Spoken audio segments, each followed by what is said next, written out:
The product training coach for Keller Williams Platinum in Cypress, Texas. I'm also the team lead for Summit Property Group. That amazing team consists of me and my lovely wife. Just got married not even a year ago, actually like 3 months ago now, May 26th, so super excited about that. Thank you very much. My background, just so you know, I've been in real estate for 5 years, all 5 of them with Keller Williams. Initially started off as an independent agent, joined a team about 3 months in. Was a buyer's agent, a listing agent, a vice president of expansion, a vice president of sales, and ultimately became the president of the company, where I oversaw basically our entire listing department, sales department, and ISA division as well. So did that for about 4.5 years, and then had the opportunity. Karina and Lance came calling, the Loken Group. Basically, they needed a productivity coach for their market center, which is KW Platinum. Jumped at that opportunity because coaching and training always been a passion of mine as well. My parents are both elementary educators, so it's kind of in my blood. So today we're going to talk about KW Command. So one of the big reasons why I get this opportunity is because I started a small Facebook group. You may be familiar with it. It's called the now Command 66-Day Challenge. That Facebook group was originally the Kelly 66-Day Challenge. I don't know how many of you were around when the first challenge started, where it was just teaching about Kelly. That was originally supposed to be a market center event. If you've ever met Karina Loken, she doesn't think small. So she's like, well, what if we put it out to a few more people? I didn't realize those few more people were her Gary's Top 100 Mastermind group. So it definitely took off from there. We now have over 22,000 people in the Command group. So I'll be showing that on the screen here for you shortly. We'll kind of get you in if you're not already in the group. You can follow along and start to learn. I just want to start off really with the basics. How do you get into KW Command? Agent.kw.com. Simple site. So it's agent, not Asian. Some people have asked me that. I'm like, nope, that's not it. Agent.kw.com is the site that you're going to go to get into Command. Once you're into Command, you're going to log in the same way that you log into anything else with your Keller Williams world. So it's your Keller Williams username and password.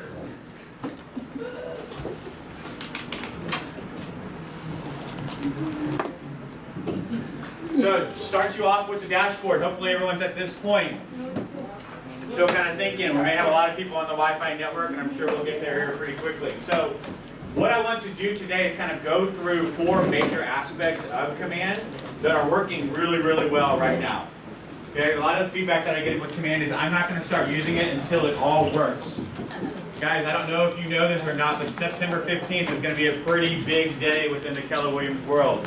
How many of you know why September 15th is going to be a pretty big day in the Keller Williams world? Shutting down .loop. Okay? DocuSign is going to be the new program that we are going to be using for all of our transmittal. That might scare you. However, how many of you love duplicate entry with regards to your data? Anybody? Nobody's raising their hand. I love to do a green sheet and type in the same stuff they already put into everything else, right? So green sheets are going away. That's the exciting part. No more dual data entry for having to go back through and put all of our information into the green sheets. Everything will be run through opportunities. That happens 2 months from now. Okay, so we have got to adopt. We have got to get in. Right now, do you want to run your entire business out of Command? I'm going to be very transparent with you. I am not running my entire business out of Command. I don't advise you to necessarily do that right now. However, we've got to start getting a lot of our business into Command. Okay?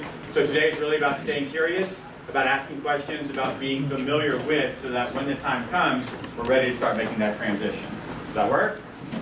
All right, so first off, contacts. How do I get my contacts into KW Command? There's 2 different ways. You can do the really slow method of going into contacts and then add a new contact and add them one by one. Okay, that's going to take a significant amount of time, and yet you could do it. Okay, or you can pay your 12-year-old internet savvy daughter or son to do it for you. My recommendation is that you use the CSV import file. What is a CSV import file? It's basically an Excel spreadsheet that Keller Williams has already created for you with all of the columns that they want to see within Command. To get to that CSV import, you're going to come up here and click on Import. Everybody see this in the top right-hand corner? Make sure you clicked on Contacts and you're in the actual contact record. Click on the little 2 guys up top, right? and then get into the import file. Okay, it's going to ask you to download the pre-made CSV. All this is an Excel document. Okay, so once you click on download, you'll see here at the very bottom of your computer that you have now downloaded a new Excel document. Okay, I'm going to show you the video later on. We're not going to have time to walk through it all right now, but your goal is to get everything into that Excel spreadsheet. Here's a couple of tips. Don't change the headers of the columns. Okay, so if your eEdge database says name, comma, first, and Command asks for first name, don't change that Command header. Okay, everything has to look exactly the same way in the Command spreadsheet as it does. Right? Whatever, don't worry about whatever if you're bringing it in from Boomtown, if you're bringing it from eEdge, if you're bringing it in from just the spreadsheet that you've been using, Top Producer, right? Don't worry about what those columns look like. Just make sure that the command headers remain the same. Okay? I'm going to show you guys that video so you can watch the video and see exactly how many of you are using eEdge right now as your database?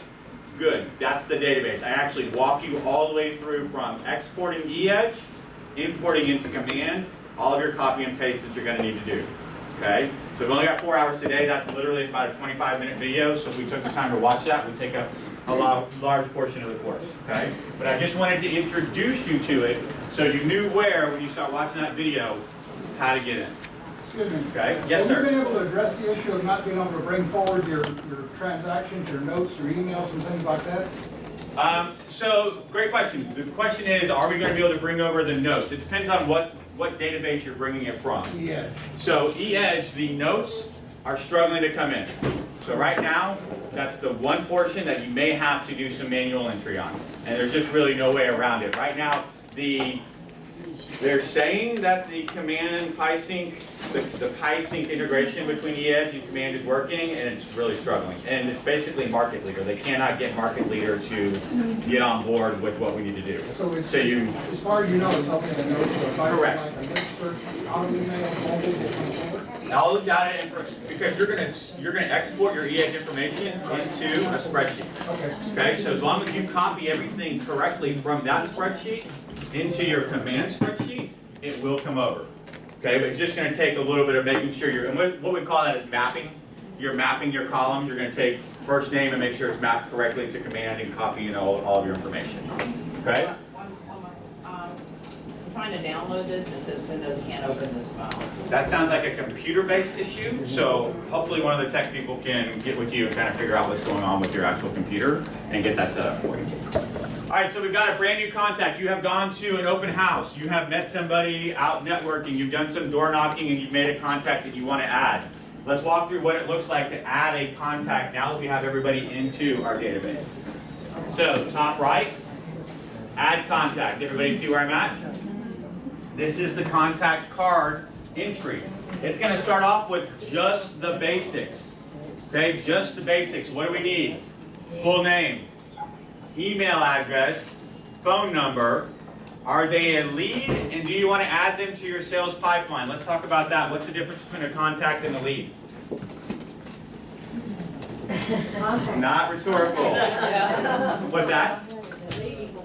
A lead equals money. Okay, tell me more. Okay, so you just met me, right? Am I a contact in your database? Should be, right? Absolutely. You guys can add me as a contact to the database. Why? Because if you guys don't want to drive all the way to Cyprus, you have an agent now that you can refer business to, correct? If you have questions later on about Command, you're like, what was that Marty's guy's phone number? What was his email? Oh, you know what? I bet he's in my database. Okay, so you can look me up as a contact. Now, am I ever going to buy a house from one of you guys? No, right? I'm a realtor. I'll buy it for myself. I'm doing it right now. So, in that case, I'm not necessarily a lead. Okay, so a contact is somebody that, hey, we want to keep them in our database, but we're not at the point where we can follow up and actually start doing a transaction-based business with that person. So a lot of times contacts are referral agents. Contacts may be affiliate partners. Contacts may be people that are in our database, past clients. Are they a lead right now? They bought a house last year. Yes. Right? I don't know they're going to turn around and buy another house 12 months later. Hopefully not, because it probably took a loss on that transaction. right? Most houses are not appreciating 8% in 1 year. So that's the difference between a contact and a lead. A lead, what's a lead? Contact you. Say it. Potential buyer seller. A potential buyer or seller, right? Absolutely. So now does a lead have to be somebody I've actually contacted? Not yet, right? They're coming in. A lot of us are paying for different lead sources. Maybe they're coming in from something that you're doing. You met them at an open house, that's a lead that you've already made a contact from. But sometimes they're coming in from HAR, right? It's a lead you've never met, but all of a sudden they say, I'm interested in seeing your property at 123 Main Street. Great, I'm going to put that person in as a lead and do everything I can to convert them. Okay, so that's why you're going to see the difference between what's a contact. Do I mark them as a lead or not? You're going to put me into your database, but you're not necessarily going to mark me as a lead. The other opportunity is add to sales pipeline. Okay, so if I already know, hey, this is somebody I met at an open house, they want to purchase a home, I have already started showing them criteria, and next weekend we're going to go out and look at homes. Yeah, that's a sales pipeline-based person. We're going to get into sales pipeline shortly. But the nice thing is you don't have to do, again, dual data entry of putting them in and then moving them into the pipeline. You can just check this box. Okay? So here's what I want you to do. Everybody got a phone on you? Mm-hmm. Good, pull it up. Obviously, I am a coach. There's a few things I do in my presentation is regarding the coaches. I have a lot of my clients say, well, I just don't know who to call, Marty. And I say, okay, go to your phone, look up your contacts. Many of you have done this, some of you don't. About to blow some of your mind. Scroll all the way to the bottom. Okay? See? You may win. Right? Just keep going. Just keep going. Or you can click on the Z and then, cheat from there, right? Get on the W. All right. Anybody got to the very bottom? Okay, what's it say? 1,800 contacts. Are you sure you don't know who to talk to? Right? Did you make it to the very bottom? An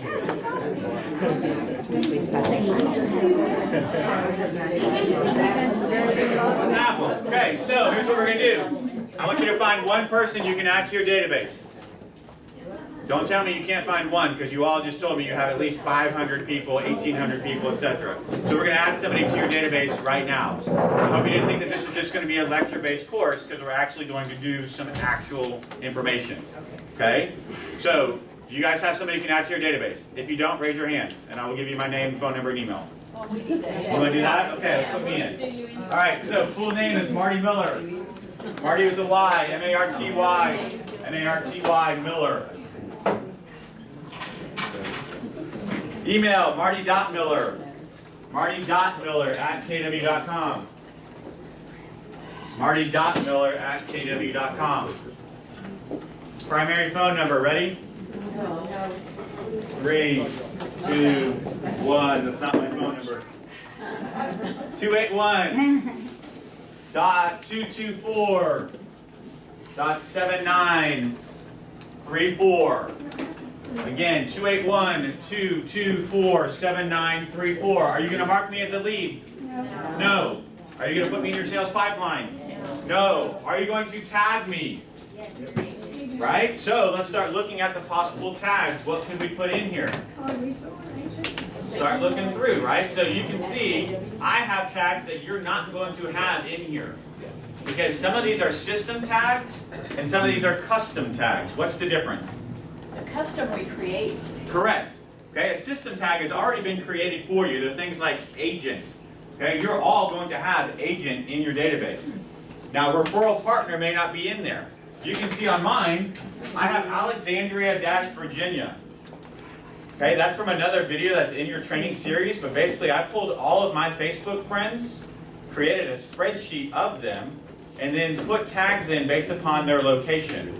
So if I ever have anyone moving to Alexandria, Virginia, I can get into my database, search for Alexandria, and whoever the contact is that is associated with this tag will pop up. Okay, so I suggest that you put me in as agent. You might want to put me in as referral partner. You might want to put me in as slightly bald but still good looking dude. Whatever you want to put in there, right? You can start typing in a tag. And you say you just got married? Say again, just got married, yes. Slightly good looking, bald but taken good dude, right? Whatever it is. So let's just say, if you start typing in, right, buyer, you can see that that's already a tag in here. Potential buyer, already a tag in here. So start typing in the tag that you think would be good. Referral. Okay, so if we put in referral, you can see referral partner is in there. Okay, so I might be a referral partner. If you guys don't want to drive to Cyprus, I'm happy to help. So you can check referral partner. Does everyone understand what the tags are now associated with? Okay, so create the record. I'm going to do Donald. Not that Donald.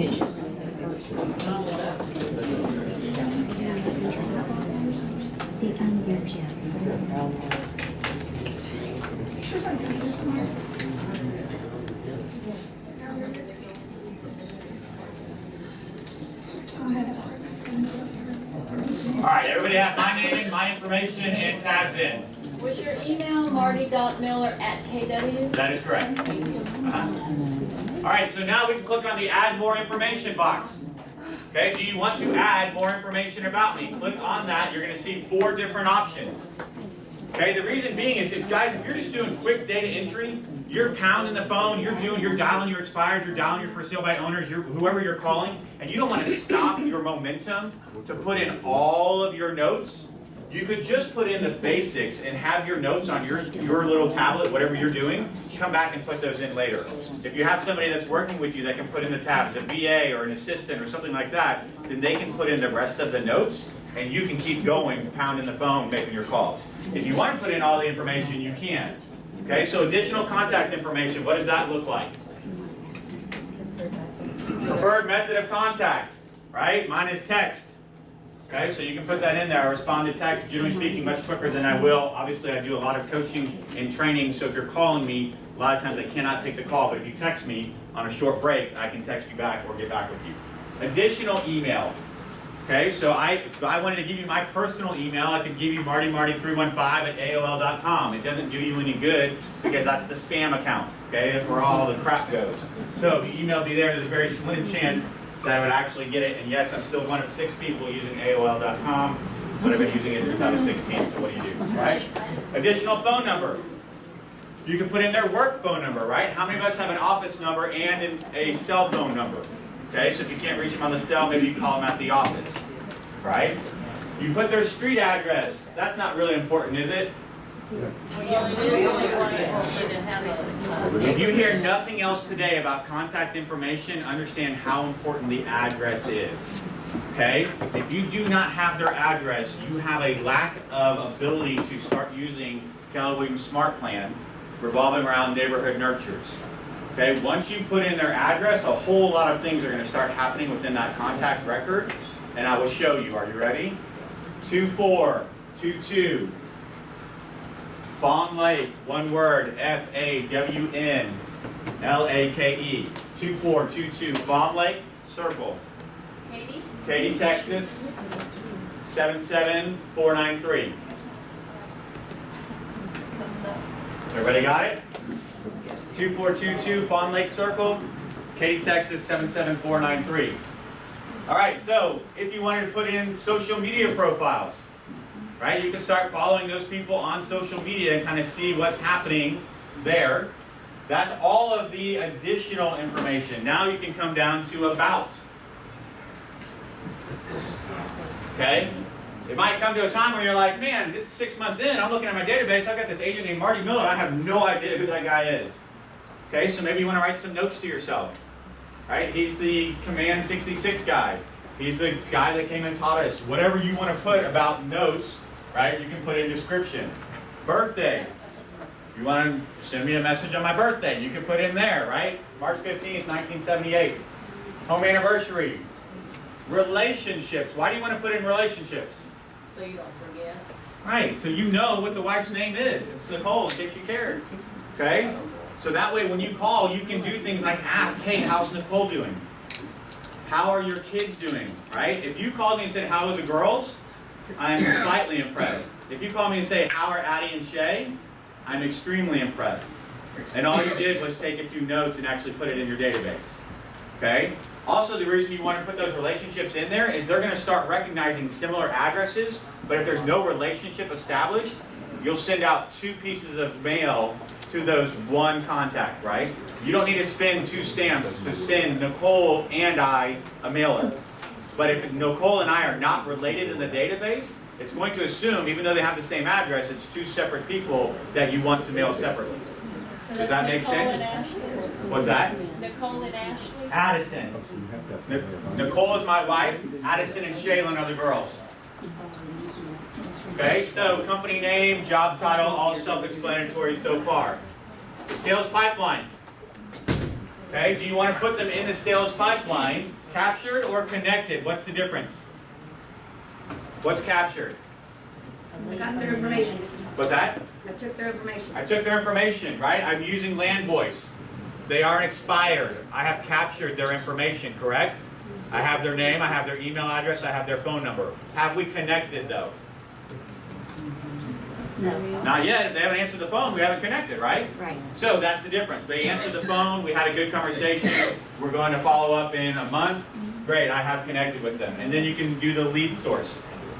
Now here's the deal, again, there are a set number of lead sources in here. And they are not extremely comprehensive. Another video that I have posted, and I will send this out, right? I'll send it to Earl so he has all of the bonus videos. You can create your own custom lead sources. You basically do it through the CSV import. Okay, so you would just put in any contact, create that lead source that you now want in your database, and then import it, and you'll start to see that show up. Be careful, okay? Because if you have a team, I might put in homes.com, right? And you might put in homes. And someone else might put in homes.com inbound lead. And all of a sudden now we have 3 different lead sources. If I as the rainmaker are trying to track how many, I'm attempting to track how many leads are coming in from homes.com, and I do a filter search on leads coming in from homes.com and say, well, this sucks. I only have 6 leads come in this month. Well, it's because the buyer's agents were doing homes, homes.com inbound, homes.com new source, right? So be careful when you're putting in custom lead sources that everybody is on the same page. Even if it's husband and wife. Like we both know, hey, open house just says open house. Don't go put in a new lead source that says open house lead or lead from open house, because then your database just gets crazy crappy, basically, right? You have lead sources all over the place. When you're attempting to track your business later on, you'll struggle, okay? Finally, custom. Custom fields. You have the ability to customize your database based upon fields that you want to put in. When you click on Add Custom Field, it's going to ask you, what type of custom field do you want? And you can start seeing there are some that are already in here, or we can create one in settings. Okay, we're not going to go through all of that, but just know, for example, and again, guys, how many of you are in the 66-day challenge right now? Show of hands. Sweet, 3 of you. Awesome, that's having success, okay? That just means the 57 other you need to get in, okay? Because one of the videos, those of you that have been in it know that one of the videos is how to create a custom lead source. My example was Pi Day. Okay, my old team, we did Pi Day 3 times a year. It was Easter, Thanksgiving, and 4th of July. We would send out an email and call our entire database and let them know, hey, Pi Day is coming up, right? Which flavor of pie would you like? We had clients that have been coming to Pi Day for 10 years. They order an apple pie every freaking time.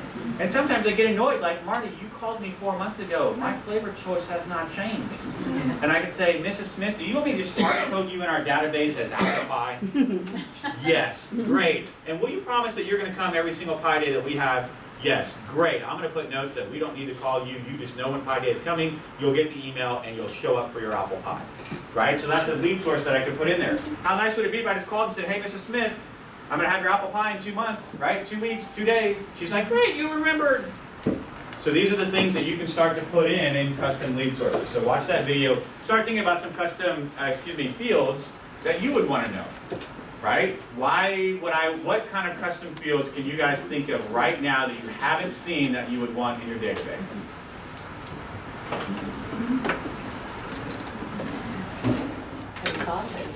Haven't thought of it? Well, Go ahead. You would want to know what house did they buy, an address, and Sure. or what area they're looking, and are they had looked in, and just really detailed information on who that person was. I love it, right? You can definitely put any of those types of things in there. You can see when you look at Add Custom Fields, some of the ones that we've done in the past. Listing address, right? Exactly what you just said. So great idea. Favorite pie flavor choice, right? Minimum budget. Do I know what their minimum budget is so that way I don't show them homes that are less than or more than whatever it may be looking at? Okay. Everybody familiar with how to add a new contact to your Command database? Yes, sir. So what is the difference between searching your tags, creating a custom tag versus creating a custom field? So good question. So the difference between custom tag and custom field. I would say that a custom field is something that's not going to apply to everybody in my database. Right? So I would look for, so you're layering. I'm going to look for a tag that's past client. And then when I have that filter, I'm going to look for a custom field that is pie choice. So it's going to show up in their contact record already. Right. And I can also do reports then on I just want to pull all the apple pies so I know how many to order. And then I want to pull all of the cherry pies so I know how many orders there. Right? Does that make sense? So you can kind of do, and you can choose which way you're going to do it. Do I want to do custom tags? Now, here's the deal. When you get into the contact record, I'll show you. The tags show up in the contact record. Right. I'm not going to actually create Donald because he's probably already in my database. Now, that's a bad example because there are no tags associated with double in seller. Let's do Amy. So you see Amy's tags are going to show up here. Yeah. Now, if I was doing custom fields, do I need to know that Amy's pie choice is apple more than 3 times a year? Do I need to know apple every time I look at Amy's contact record? Probably not, right? So that's why I would put it as a custom field because I'm only going to access that data 3 times a year.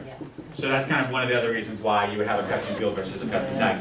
But you bring up a great example of how customizable, right? Your database is not going to look like hers or mine. It's all going to be completely customizable, okay? All right, so let's go into the actual contact record that you created for me. I have a quick question. Go ahead. So, like, my immediate neighborhood, I mark it very strongly to. Cool. Would that be a custom tag, like, my database for just my immediate? Yeah. You could tag them as Fawn Lake neighbor, right? Or you could put a custom field, which sphere, right? And it's either my Fawn Lake people, my Pine Lake people, or my Falls Lake Green Trails people. So you can do it either way. Right, so whichever way makes the most sense for your database, you can put a custom field. I want to send a letter to just this group of people with the Field or a tag. It just depends on how much information you want to see on the contact record. But, like, say, within that group, I've already sold these people. Right? Then there would be buyers, sellers, past clients, past buyer, past seller. The tags that you can create are endless. Just make sure that you have kind of a master record of your tag. Just trying So to think that of how a custom deal with, or a custom tag would. the biggest one is that I just don't want to see I don't want to see 26 pieces of information up here. Okay. Right? So I just want to see Custom field. what are the most important ones. Okay. Those are tags. Oh, those are- Ones that I'm going to access very rarely, those might be fields. Okay. So the tags are what we see automatically. Correct. There's no tags with AA seller right now. That's why you're not seeing them. But the tags you'll see up here. You're going to have to scroll all the way down to the bottom to get to their custom fields. Okay? All right, so all of you put in my address, correct? Yes. Pull up my contact record. Okay, so I want you to have Marty Miller as the contact record up here. And then I have agent and referral. As you start to scroll down, do you see anything in neighborhood? What do you see? What's my neighborhood? Bond Lake.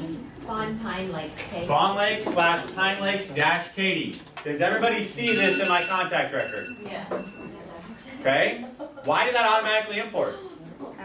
Because the address is input. You put my address in. You don't even have to search for my neighborhood. Command basically said, let me access his address, and then what site are we using for neighborhoods? Anybody know? Next door. Not Kelly. What was it? Next door. There it is, nextdoor.com. Okay, Keller Williams has a partnership with nextdoor.com.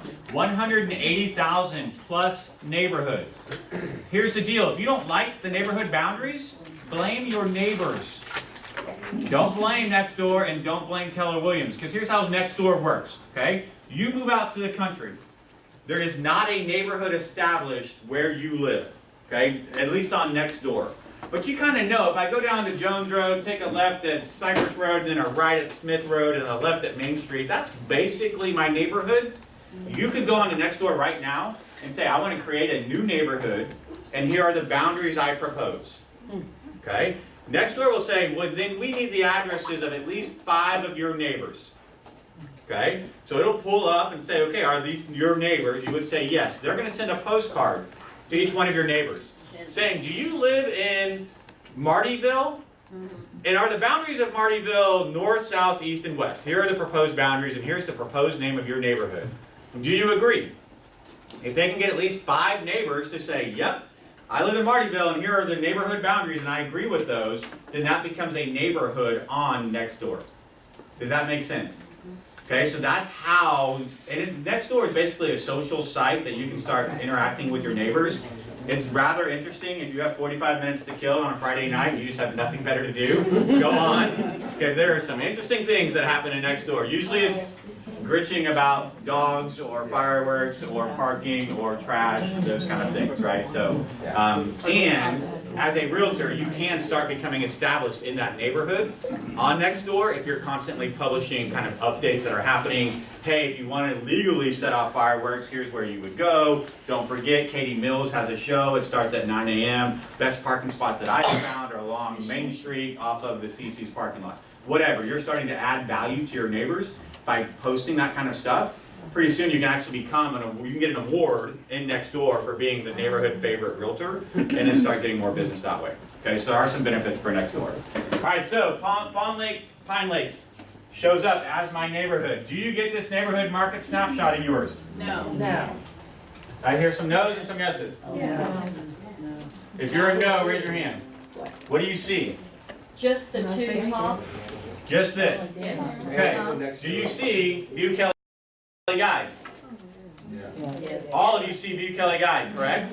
Okay, so here's what the Kelly Guide is going to do. It's going to take you through the steps to set up your neighborhood snapshot.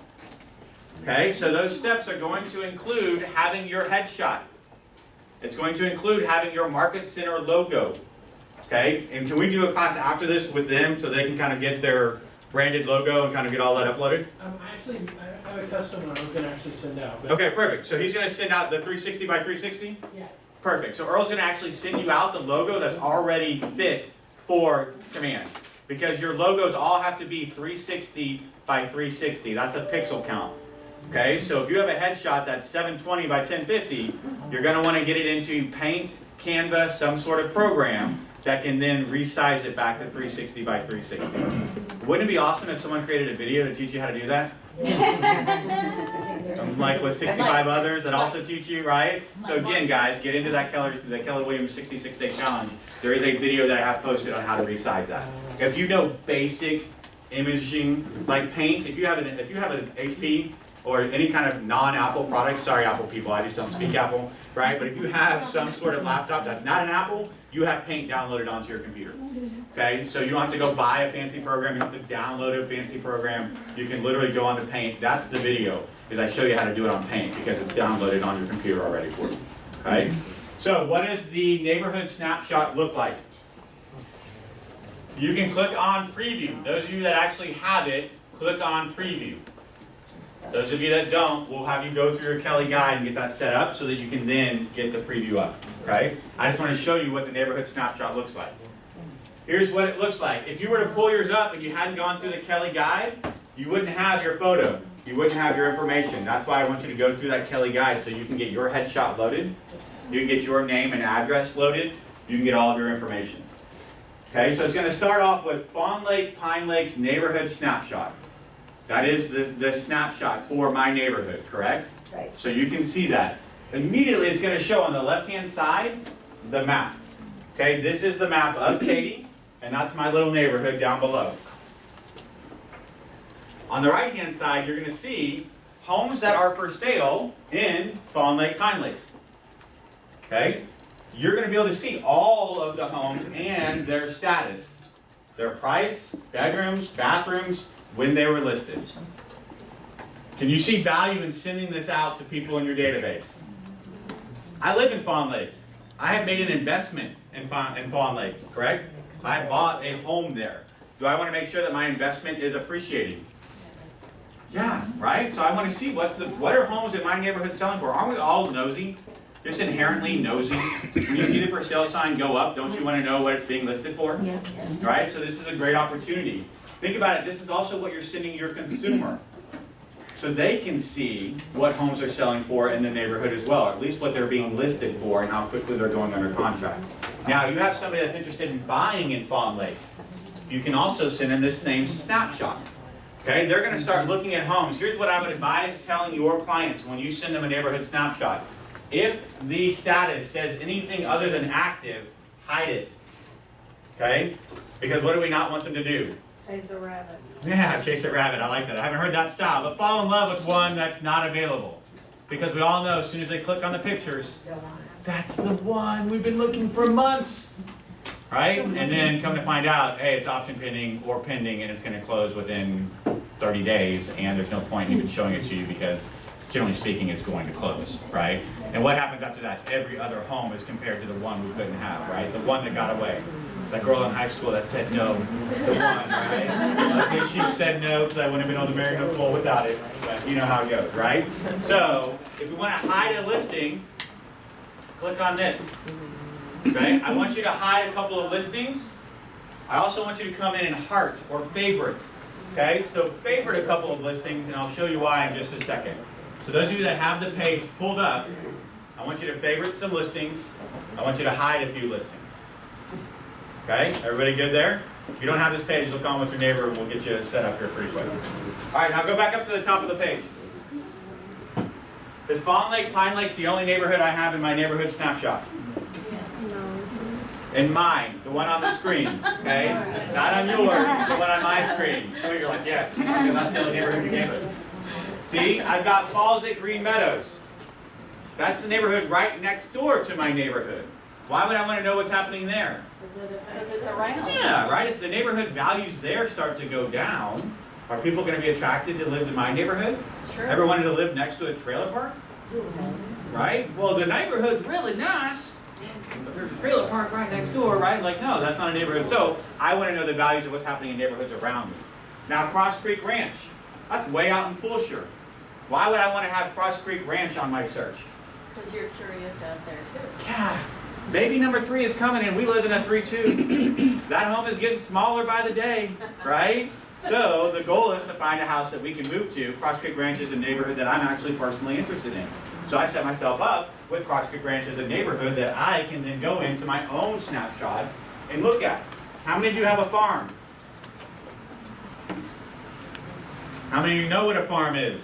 Okay, maybe I should have started there, right? How many of you have an area or a neighborhood that you want to spend time getting to know better? Maybe we should ask it that way. Hopefully it's all of you, right? Don't you want to know more about your neighborhood? If you don't like your neighborhood, isn't there a neighborhood you might want to become more familiar with? How many of your past transactions last year came from that specific neighborhood? Hey, I actually had 3 transactions in Town Lake. That's a neighborhood literally 45 minutes away from where I live. It just happens to be a neighborhood where I was doing some farming, and pretty soon it was a buy, and then a sell, and then a neighbor's buy, and then a friend told, I should probably get familiar with Town Lake if I'm going to continue to farm that neighborhood. Wouldn't it be nice if I could just go into my own snapshot and get an idea of what things were selling for? Okay, but Marty, you're just showing me the houses. You're not showing me any statistics. Where would we find statistics?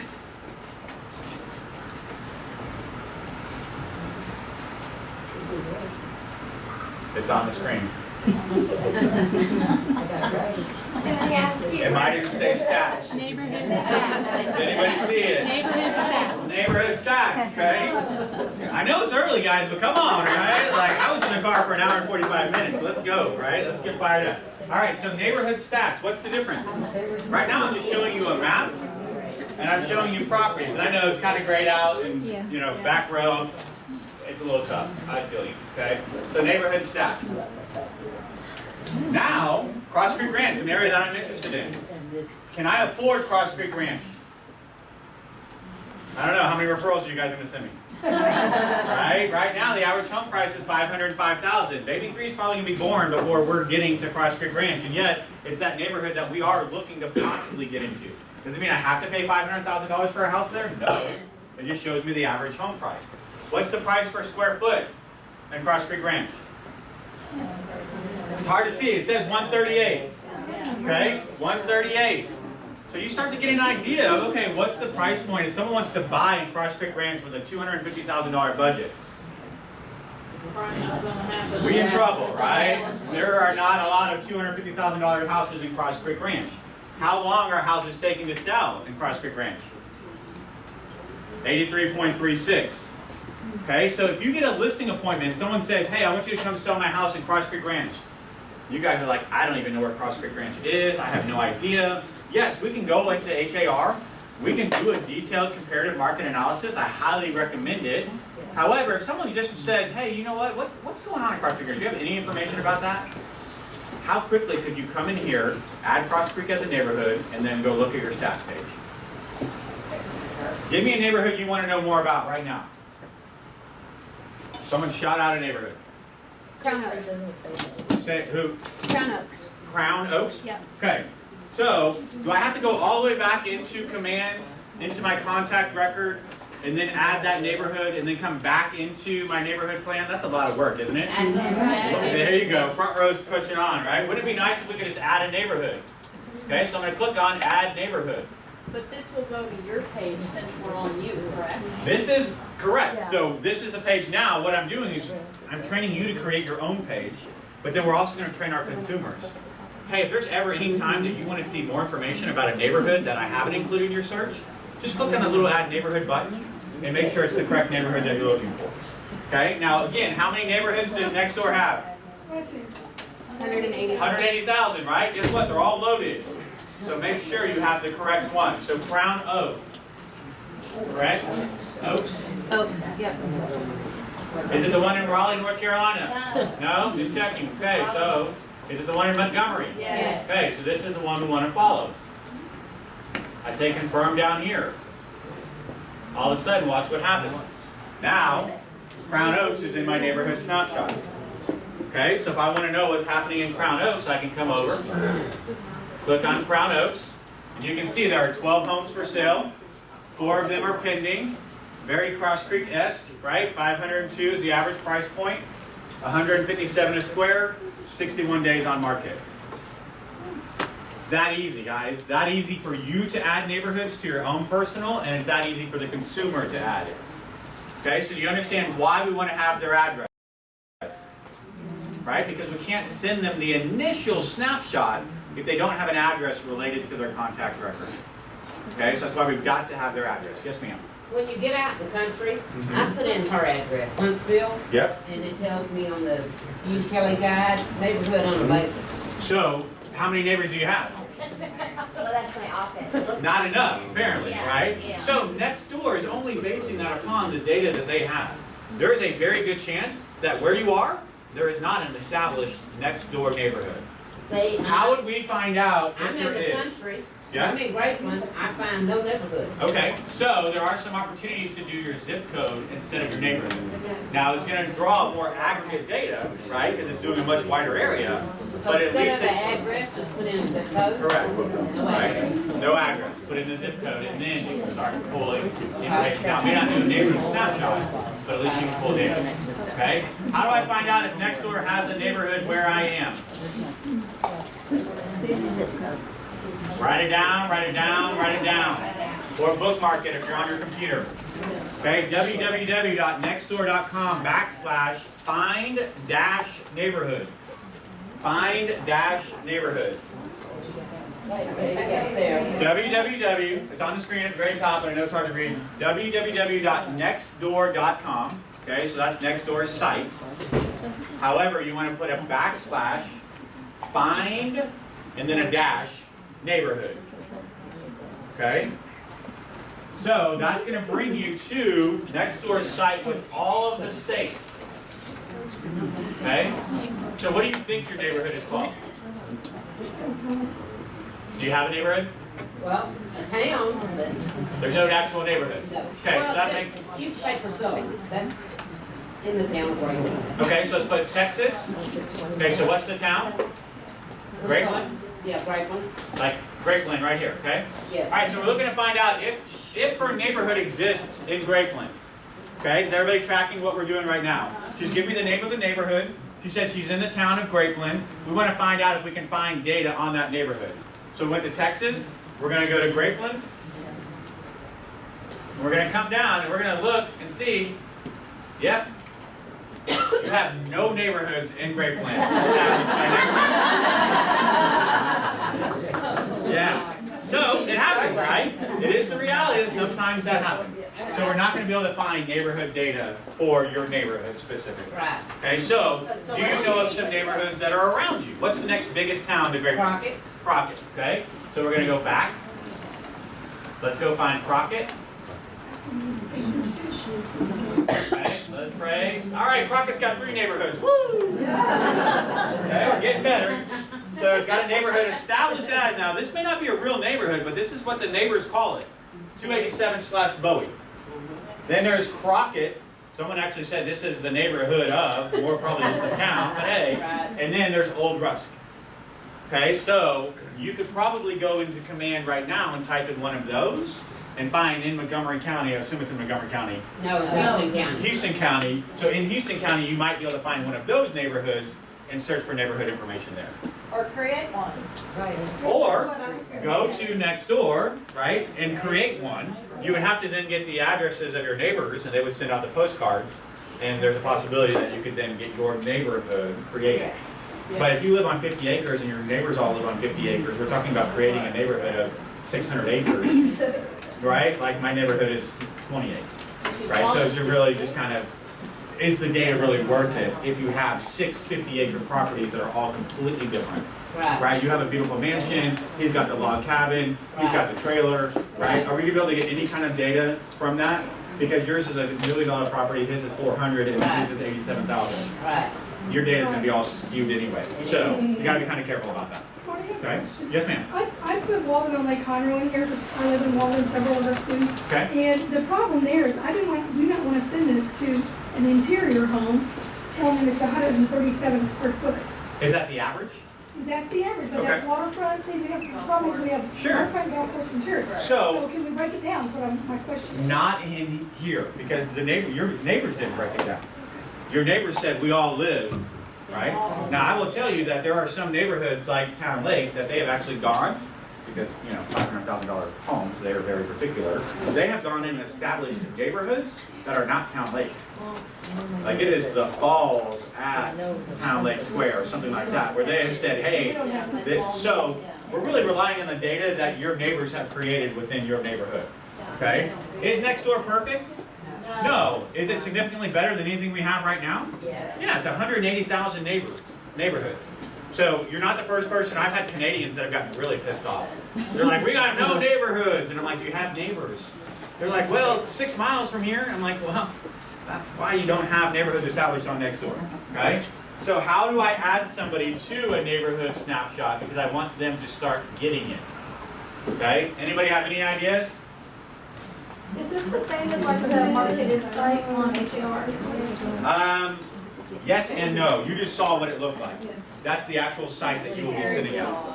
Right? So, depends. I can do this much quicker than I can set everybody up in HAR as new contacts because then I'm doing Google data entry, right? HAR does not connect to my community. Correct. Your choice on how you want to do it, right? Yeah, this really, so guys, I'll tell you, the smart plans, think about it, it's a 33 touch. If you're hot to trot, you're sitting next to me in the car, we're ready to buy, I'm going to have you on a much more detailed property search that I'm sending you almost daily, okay? But if you're just a contact in my database that bought a house last year that just wants to know information about the neighborhood, just kind of be kept abreast of what's happening, then yeah, I'm going to put you on one of these smart plans, okay? So how do I add someone to a smart plan? There it is, okay, good, right? So I'm in the contact record. I'm back in Command. I'm in the contact record, okay? And you'll see add to smart plan. Everybody see it? Okay? You're going to click on Add to Smart Plan. A little window pops up on the right-hand side and says, which smart plan do you want to add them to? Right now, there are a very limited number of smart plans. It is being expounded upon every single day. Okay? Not daily in our world, but daily in Lab's world. Okay? And eventually, we'll have the ability to create our own smart plan. Okay? It's just not there right now. However, if you wanted to add someone to a neighborhood nurture smart plan, you could do it. Monthly, 1 time a month. Bi-weekly, 2 times a month. Okay, so how hot to trot are they? Is this someone that asks you every single day, hey, did anything change in the neighborhood? All right, I might put them on a bi-weekly. Okay, if they're just like, I just want to send you some information periodically, I would put you on a monthly neighborhood nurture. As soon as I put you on that, every single month you're going to get an email from me. It's going to look a lot like that website we just looked at. It'll say for more details, click here and we'll actually take them to that website. Okay, what's the other smart plan that we have available right now? Say it. The phone calls. Quarterly phone calls. Okay, quarterly call plan. Are you touching your database at least 4 times per year via phone? Okay, we can all be transparent. I'm not doing it either. Okay? So let's make sure that we put them on a quarterly call plan. Now here's the risk. If you go in today and put everybody in your database on a quarterly call plan, what happens? You have no alerts tomorrow, or the next day, or the next day. But 90 days from now, you have 7,000 alerts. Okay, so be careful when you start putting people on. And I've had people do that. They're like, oh my God, I put everybody on my smart plan, but then I realized that 3 months from now, I'm going to get a whole. So I would make a strategy, right? Maybe time block in your calendar each week. Go put, right, whatever that percentage looks like. Go put 25 people on the smart plan. And then next week, 25 new people. Put all the A's on the smart plan. Then put all the B's on the smart plan. And then all the C's, so you have it spread out, so that you have consistent tasks that are coming in. Make sense? So the day that we do it is the day it starts. The day you do it? It's not a calendar that you choose. No, because remember, I'm putting in contacts into my database every single day. Right? So I'm going to put them in today, and I'm going to set them on a quarterly call plan. Which means 90 days from today, I'll get an alert. But tomorrow, I'll put somebody new in my database. So 91 days from yesterday, right? Makes sense? So you're putting them on that quarterly call plan as you add them. The hard part right now is we're adding everybody.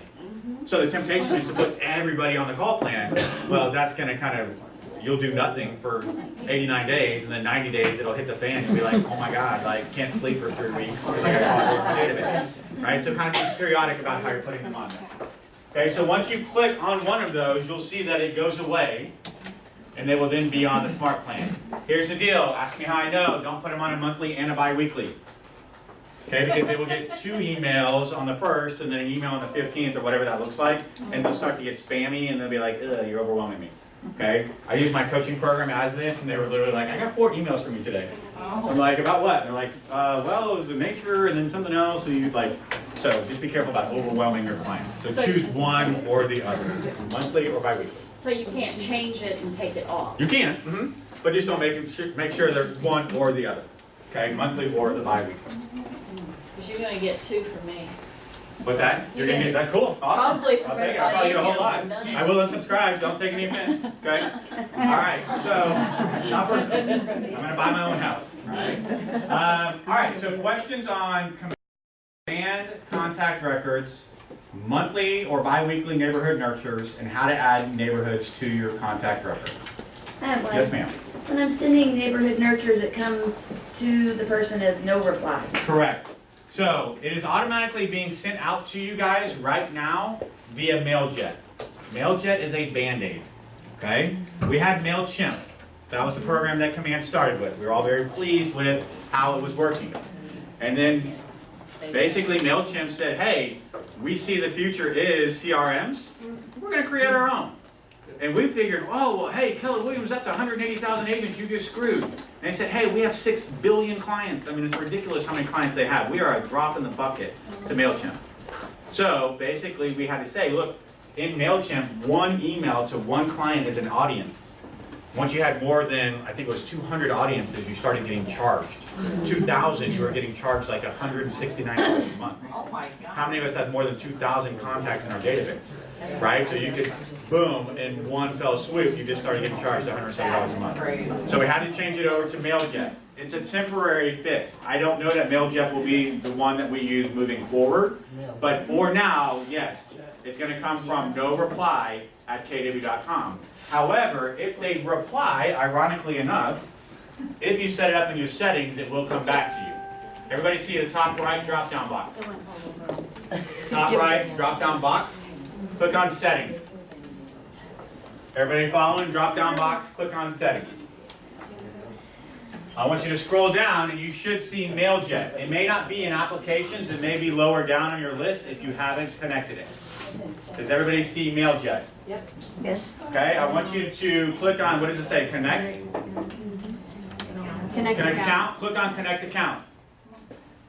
It's then going to pop up a little box that should say configure reply to email. Put in your email address.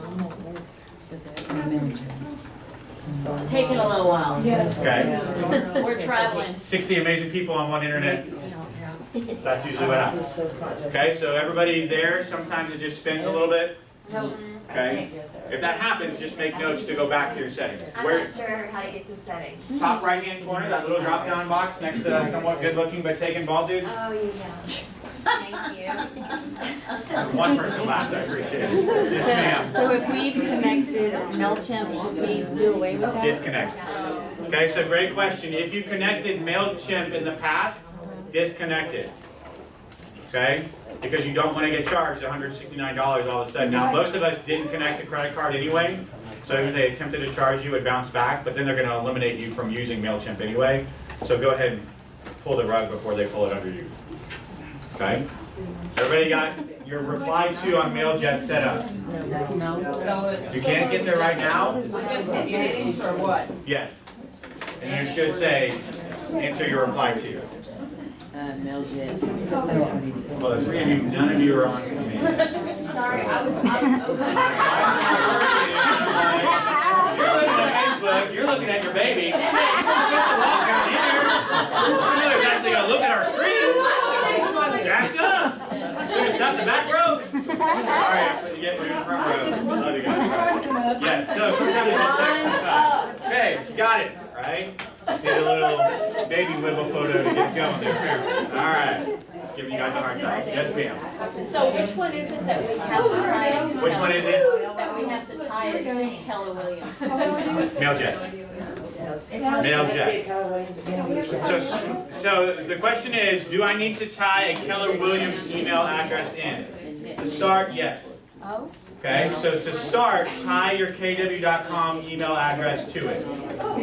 Once you've got it tied, then you can go back in and manage and change it. kw.com. Did everybody hear it? Yeah. Okay, real quick, because I can feel this kind of wiggling away. Come back to me real quick. MailJet settings. Connect to your kw.com email address. Does it have to be the KW.com? To start, yes. Once you have connected with your KW, then you can go back in and manage and change the email. Because what's happening is MailJet is giving you a free account if you have a kw.com address. If you go to connect with a Gmail address, it's going to say, sorry, you don't get a free one. Right? So it will not let you reply back to until you manage. Make sense? So when you say send, you mean actually go on to MailJet? No, just from command. Just from command. If you click and you're already at this, if you see manage, you're good to go. You have connected. Okay, so everybody should see manage here. If you don't, Oh, connect first. perfect. But There if you go. my email was wrong, then it wouldn't be connected. It would have connected, it just wouldn't let you reply back to it. Meaning that somebody would have replied back to you and would have just bounced back.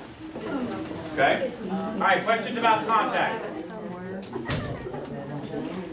Anyone have any questions about contacts?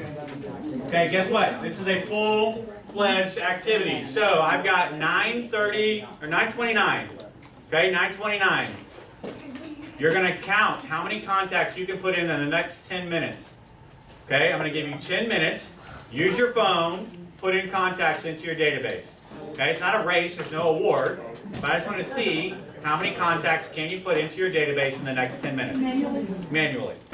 Okay, some of you are cheating like I'm going to use the CSV, I just did 4,000. Yeah, right, I like your style, and that's not what we're doing. Okay, so 10 minutes, everybody understand what we're doing. Get out your phone. Put in, let's shoot for at least 3. Okay, 3 contacts. Now, what's the most important piece of information on a contact record? And if you don't have their address, what do you need to do? Get it. Call them, text them, message them. I don't care. This isn't bold. Just get the information. Okay? Then you can put their address in. Does everybody understand? 10 minutes, at least 3 contacts with addresses. Go. I don't know, because none of us grow, like, let's say, edit right here. Are you using? Okay, get out of Explorer. Right here. I've got it.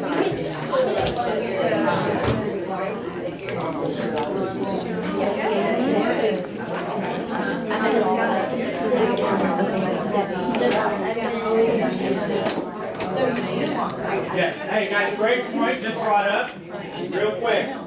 If you are not using Chrome as your browser, change to Chrome. Okay, so if you're using Safari, stop it. If you're using Internet Explorer, stop it. Okay, please use Chrome. Command is built to work best in Chrome. Okay, so. We're already in that.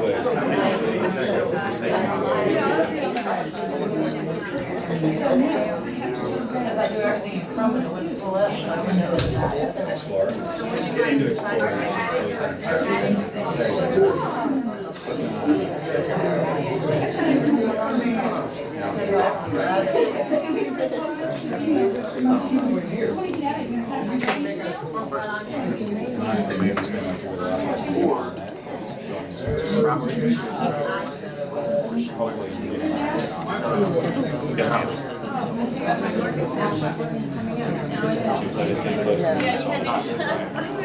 I just went back, came back, and was there.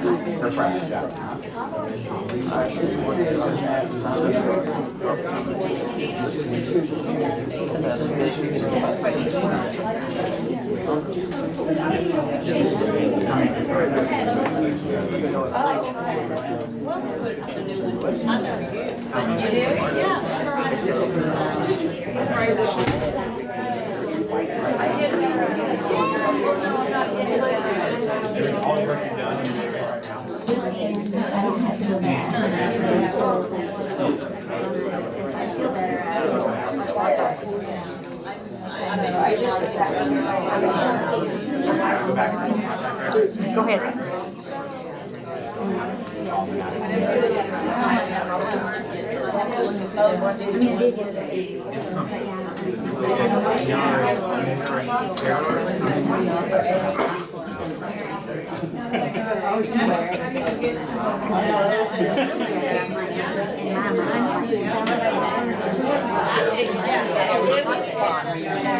Oh my gosh, it right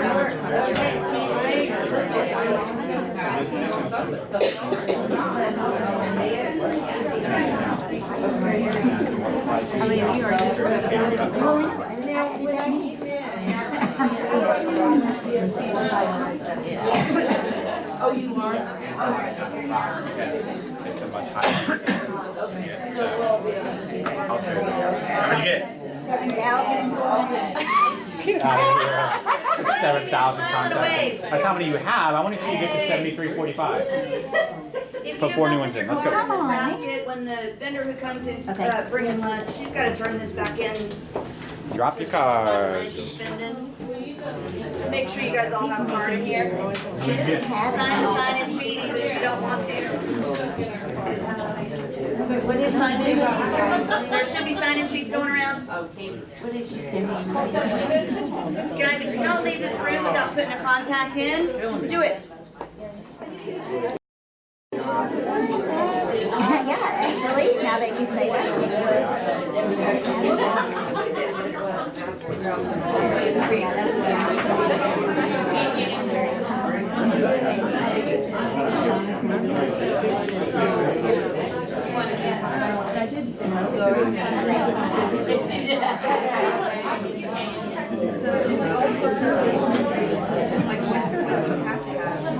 Yes, ma'am.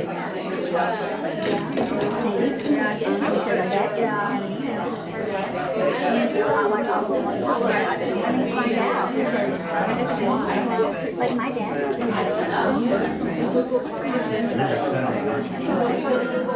Take the contact. So you're pulling them out of HR, putting them in the computer? No, I'm actually, I gotta leave. Follow up. Okay. I've watched your 6 to 6 videos. You're ahead of the game. What's that? Oh,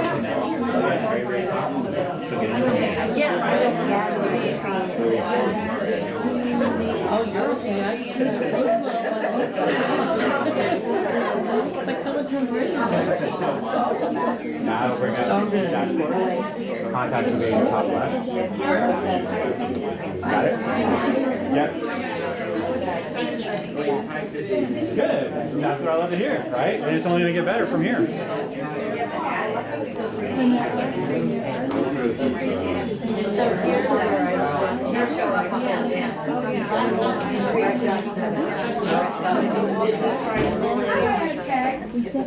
Oh, you're putting them in? Right, all.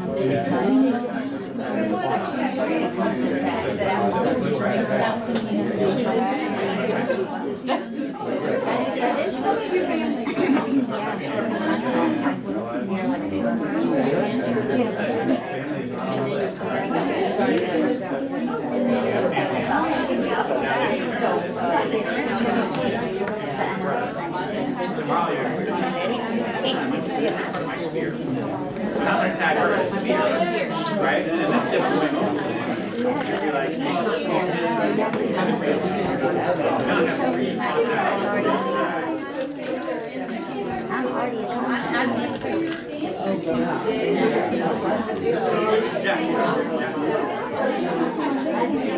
what I would do is just make a list somewhere that you know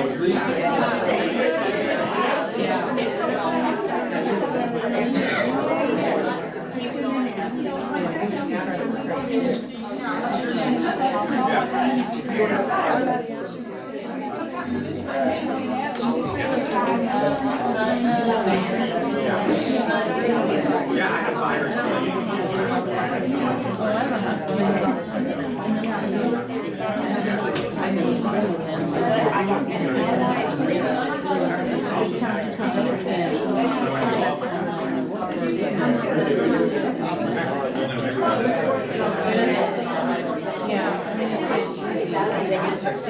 Alright guys, got one more minute. Let's see if we can crank out one more contact.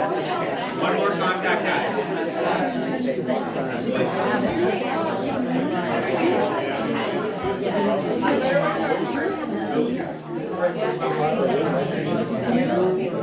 Yeah, go back in and you can put the flags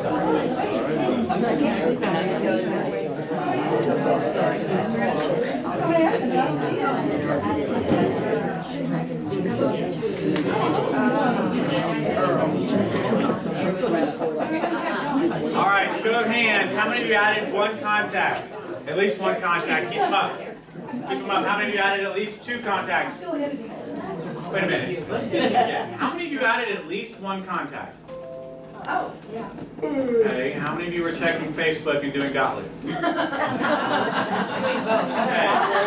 right. How we participate in here is how we participate everywhere, right? Okay. So at least one contact. Keep your hands up. At least two contacts. Keep it up. At least three. We started. At least four. At least five. At least 8. How many you put in? 9. Oh, you did the import. Oh, I'm talking about right now.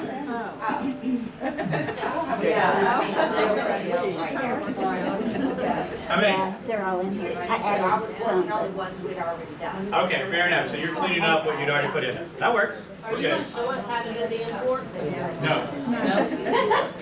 The only reason it's a lengthy process. And if you have an Apple, it's not the same as if you have an HP or whatever, you know. So it's, yeah, it's too chaotic. Well, I downloaded that.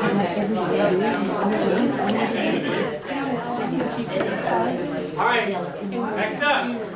Wouldn't it be nice if we had a report that would show us how many contacts in our database have an address and how many don't? Yes. Right? Wouldn't that be cool if we had it? Yes. Guess what we do?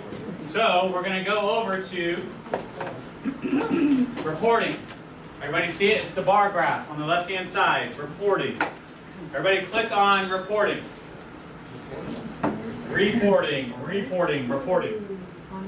Okay, so immediately it's going to tell you at the top of the screen, how many people do you have in your database? Okay, some of you have 1. It's okay, it's a start, right? Some of you have 7,000. You told me you have 7,000 people in the database, right? So you have how many records you have. Guys, I was very transparent with you. I am not running my business out of Command. Those 410 are all agents. Okay, so those are people in my marketing, or excuse me, my boiler room program, my coaching program, and then my market center or referral partners. Okay, so that's why I have 410 contacts in there.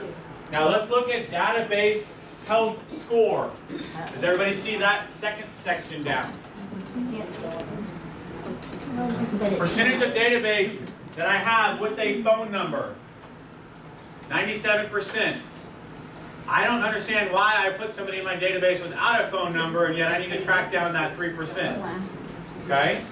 Email. How many people in my database have at least an email? 99%. Okay, a little stronger. Now, how many of them have an address? 59%. Not so great. Okay, I will tell you, some of those people, if you watch the videos, are agents that I use reverse prospecting from HAR to send out a bulk text to. Okay, so I do not have their address. They are merely in my database right now so that I can bulk text them about my listings. As soon as those listings sell, I will filter by the custom tag I created for those agents, and I will archive all of them. Okay, because they are strictly in my database right now just for the marketing purposes of a specific listing. If you guys want to know about using HAR's reverse prospecting tool to get into Command to do bulk texting too, there's a video for that in the challenge. Okay, so you have that ability. Now, how many of them have been assigned a neighborhood? 22%. Well, Marty, 59% of yours have addresses, but only 22% neighborhoods. You told me that if they had an address, they would automatically be assigned to a neighborhood. The good thing is you guys are starting now. They will automatically be assigned starting now as long as there is a neighborhood that makes sense. When I started my database with Command, we didn't have that option. So if you started working on Command before the neighborhood that setup occurred, you're going to have some database people that you have to go in and add a neighborhood. Does that make sense? Yeah. Okay, if you're starting today, today's the first day I didn't even know agent.kw.com was the website. Great. Almost all of your contacts, you should be at 99%, 98%. Right? Tell me your name. Karen. Karen. You'll have Karen in your database and she'll screw your 100. Okay, because there is no neighborhood for Karen right now, and yet, right, we still love her and we know she has an amazing house and an amazing agent, okay? So you probably will struggle to get to 100% because you'll have a few of those situations where there just is no neighborhood in next door, right? You have a neighborhood, but just not next door that applies to that client, okay? Now, home anniversaries. Home anniversaries. Why is that at 0% in my database? Because they're all agents. None of them have bought a house from me. Okay? None of them have bought a house from me. That's why I'm at 0%. Now, home anniversary, if you're starting to put all your past clients in there, then yeah, you want to put in the home anniversary field. When did they buy a house from me? Why? I want to send them a note, right? What's better than an email? Have a house in Handwritten notes. Guys, you know I'm a productivity coach, right? When was the last time you got a handwritten note in the mail? Okay, do you remember that one, right? How many of you got one yesterday? How many of you, it's been a month or so? A couple months, right? And yet, how many of you got an email yesterday? Do you remember them all? How many of you got a voicemail yesterday? Do you remember them all? But I guarantee you remember the last time you got a handwritten note. Some of you might even have it still in the refrigerator. That's how much it stands out. Okay, so put the home anniversary in there so you can send them a handwritten note saying, I was just thinking about you. Just wanted to let you know it was such a pleasure working with you last year. If there's anything that you need, please let me know. Hope the house is amazing, right? Honestly, I might put a note to follow up 10 months, right? 11 months? Because what happens at year 1 ending? What also just ended? Your plan. The home warranty that you probably negotiated for them, right? So you want to make sure that they understand that, hey, that free home warranty that we had, just a heads up that ends here in a couple days. They have probably already contacted you, but your decision whether you want to renew. If they bought new construction, what happens at the 1-year mark? The builder warranty, right? The builder's warranty is about to be up. So you might want to call them at month 11 and say, hey, that little crack in the corner of the living room that's been annoying you for the last 6 months, you have 30 days to get it fixed on their dime. Otherwise, your warranty is gone and you're gonna have to climb up there and repaint it, respackle it, whatever it may be. Okay, so put those notes into your system. Database activity score. Right, we're getting real transparent, but it's okay because it's just agents. Percentage reached out to in the last 0 to 30 days. I want this green to be way over here because it means that I am consistently contacting my database. Okay, it is tracking my interactions via the database. Okay, so I have to put those notes in. I have to mark that I made a call. I have to show that there was an email. Now, if I am emailing from my kw.com email address, guess what happens? As long as I'm emailing to their address that's also in KW Command, it is showing the correspondence.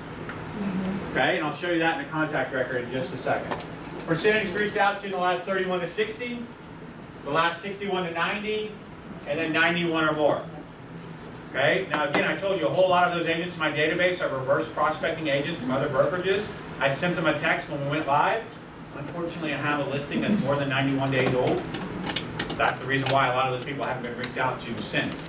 Okay, because we haven't done anything since. All right, so how many of you are competitive by a show of hands? Just slightly or more competitive? Realtors, generally speaking, we're a competitive group.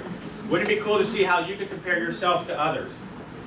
Right? In your market center, in your region, in your state, in the company as a whole. Guess what? You can.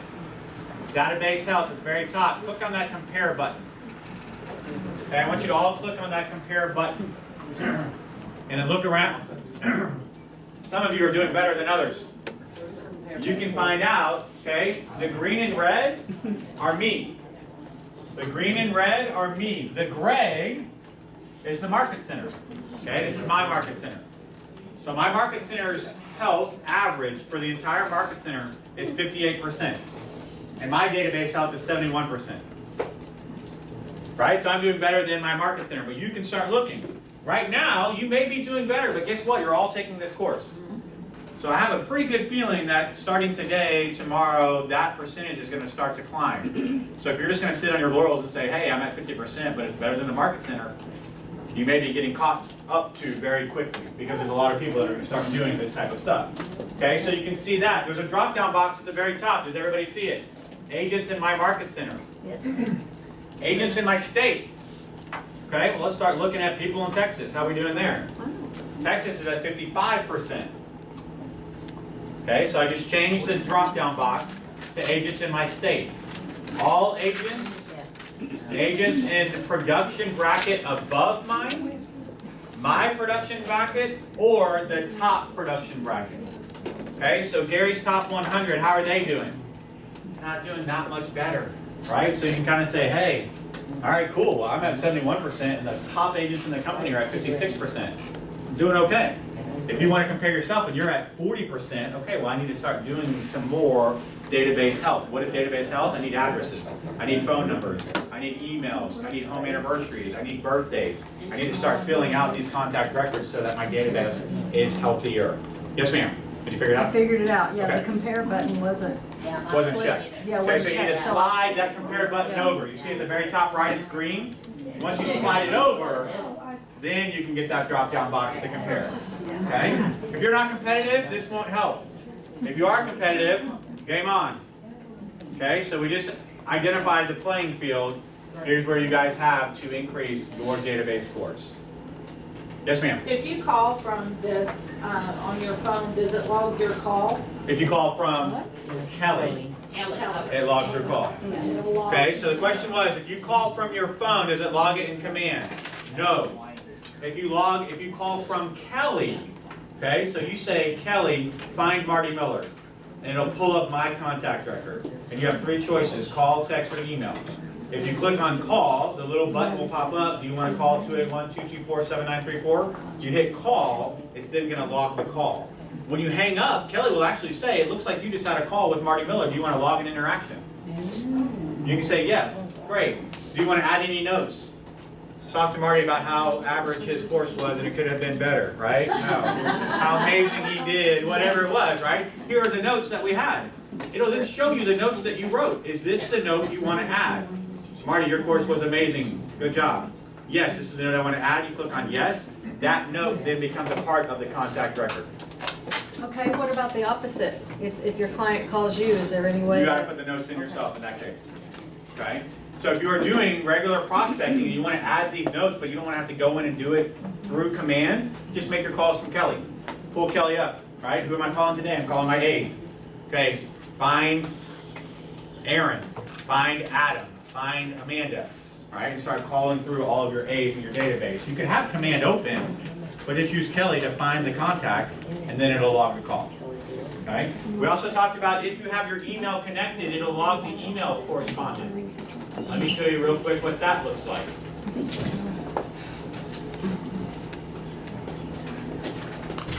Okay, so on the right-hand side, now this is not an email, this is actually text, but it's a good example because I brought it up early. I told you previously that I have agents in my database that are reverse prospecting agents.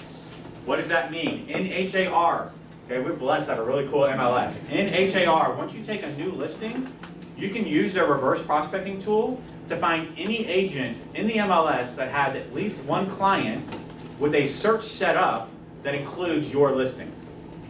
Does that make sense? So if they have set up a search for one of their clients in Fairfield, for this example, in the price point that my listing was, in the bedrooms and bathrooms my listing was, I don't get access to the client. I just get access to the agent. Okay, so what's the text that I sent out? Good morning, this is Marty Miller with Keller Williams Platinum. The HAR reverse prospecting tool tells me that one of your clients has a search set up that included my newest listing in Fairfield at 16635. It's a 4-bedroom, 3-pool, 1.5 bath with game room and media room, granite countertops, blah, blah, blah. Here's the link.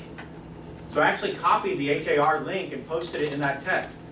And then I sent that out via bulk text to all 76, in one case 99 in the other case, agents all at once. Okay, do you guys want to know how to do a bulk text? Yes. Okay, so let's go through bulk text and then I'll give you a break and we'll move forward. All right, so how do I send out a bulk text? You have your contact database. Okay, what we want to do is we want to get into bulk actions, but we can't get bulk actions to show up unless we have checked more than one contact record. Okay, so here's what I did. You'll see it in the video when you watch this video, the reverse prospecting video. I added these people to my database and then I tagged them. Okay, so I want to filter for custom tags that are orchid mist. So you'll see I created a custom tag when I added these people in that says orchid mist RP for reverse prospecting. When I click on that tag and apply, it shows me just the 54 agents that were added to my database that were reverse prospecting agents. Through HAR. Then I got the list from HAR. You tried Yes, to add the list in there? I did. So why wouldn't you just send it through HAR where the list is already in there? Because I want to track the correspondence, Okay. right? So that way I have them in my database for the I thought it future. tells you on HAR if you send them an email. It said, but does it come back to you as a text, No. right? How many of you check your emails regularly? Right? And yet, if you get an email from a client, from an agent, how often do you actually respond to it? Right? Unless it's like, hey, I have a buyer for you, it's a little different. But text, I'm finding, generally speaking, that agents, we like to text a lot more than we like their email. Okay, so the bulk texting I was having So a you were much able to higher. import all these, or you had to Yes. manually? Using the CSV import, I was able to import them all at once. Okay, that video will show you how to do it. Okay? Alright, so I want to bulk text all of them. First of all, I want to show more than 10. Everybody see where it says show? This is how many contact records at once that are going to show in my database. I don't want to have to do this 6 times. So I'm going to click on show, and the 50 is the max that I can show at one time right now. Okay, so it's now going to show 50 of the 54. Everybody see it up here? 1 through 50 of 54. Okay, next I want to click next to name, and it's going to highlight if they fix this. Yes, they did. Okay, so now it highlights all of them. Everybody see? I checked this box next to name, and it checked all of them. Okay, next I'm going to come in, I'm going to select a bulk action, and I'm going to send a bulk SMS. Everybody see it? Send bulk SMS. There it shows all of their numbers and their names, and I can type in the message. I could even send out a file if it were something, right? Right now we're doing, you guys maybe, you will be, I'm pretty sure. We'll go out on a limb. We're doing a bold 2.0 top 20%. that is happening in Houston. All market centers, I'm pretty sure, in Houston have been invited to this. So I sent out a flyer to all of my cappers from my coaching program via bulk text, and I actually just added the file so they could see it on their phone. Okay, so you could send out a flyer about your open house to all the agents that you have tagged for a certain neighborhood, perhaps, whatever that looks like. But all I have to do right now is type in that message, click on send, and it would send one text to 50 agents separately. So when they reply back, it's not a group text. Does everybody understand that? How many times have we been on a group text and we're like, I don't even know this person, but now I'm getting 26 replies? Okay, so the ability to send out a bulk text to 50 separate agents. Guys, I told you I have my coaching program in Command. If there's ever a change with something that's happening, today it could be in Boiler Room. I sent them a text yesterday as a reminder, guys, Boiler Room tomorrow is canceled as I'm teaching. I sent that text one time. I sent it out to 26 agents. Boom, they all got a text immediately. Okay, it was that simple, just putting them in. Okay, yes ma'am. Oh, so great point, Twilio. Step that we got to add, right? Small step. Is bulk texting free? No. Pretty darn close, guys. Pretty darn close. Less than a penny per text. 0.07 cents. Okay? 0.07. So less than a penny per text. So if I send out 1,000 texts, how much would that cost me? Less than $10. $7 to send out 1,000 texts. How many of you send out 1,000 texts to your database in a given month? Yeah. Okay, so $7, right? That's how much it would cost you. So yes, you do need to go into Twilio in your settings at the top right, connect. It'll take you into Twilio. Yes, you will have to put a credit card in order to do any kind of texting from within Command. And sorry, I did that so long ago that I forgot that was a step, and it cost me so little money that I forget that it is something that we have to do. So the Okay? 50 is 50, or is that one? That's 50. Because remember, it's 50 separate texts. Okay? So, guys, I'm telling you, it is the cheapest bulk texting program you're going to find. I used to use Haymarket. Okay, Haymarket is also a bulk texting program. It cost me 3 cents per text. Okay, now it's less than 1 cent to do the bulk text. Okay? Highly advise it. We'll get the video, you guys can learn from that. All right, 9:58, let's do a break. Okay, so 9:58, let's do 15 minutes, 10:13. Book 10:13. Hey, how are you? Good, how are you doing?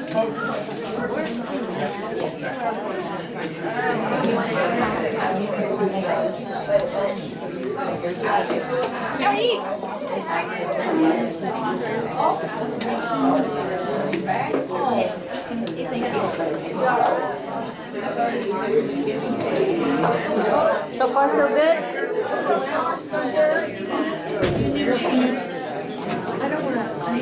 I don't have many guys. Oh, yeah, me either.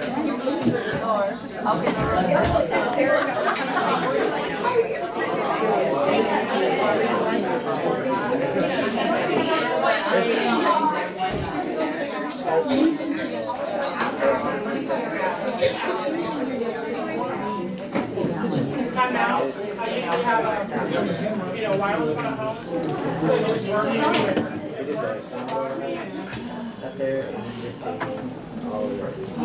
You can use mine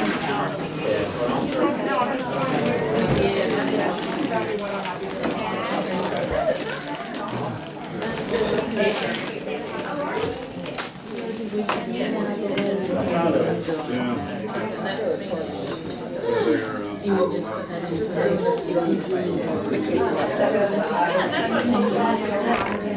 that's a bit. 10,000 right in price. But his videos are great. That's, I went and that's. It's not really vegetable, it's not really real food.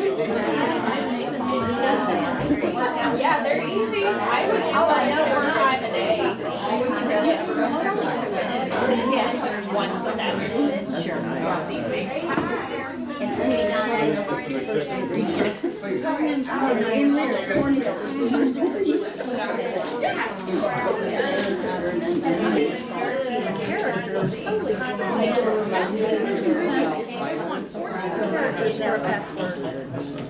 On this. Oh, wow. It's crazy. The first thing they did was since 80 grand, I was back. Can't think of it.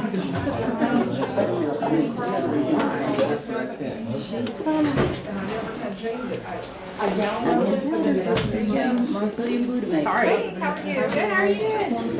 Dextrose. Garlic powder. What is it? Garlic powder and natural flavors. Gum therapy.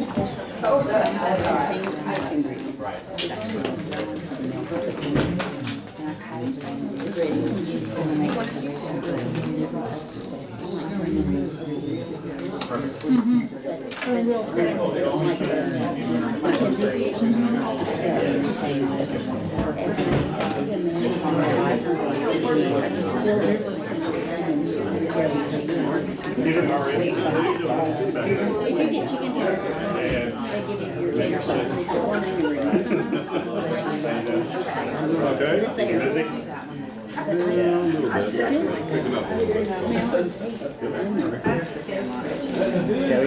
But I still, whatever I get, and he gets a basket, he'll get one. Yesterday, it's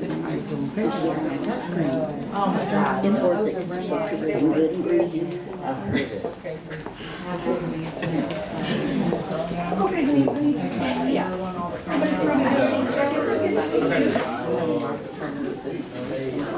I don't think I like this. Yeah, sorry, I got training.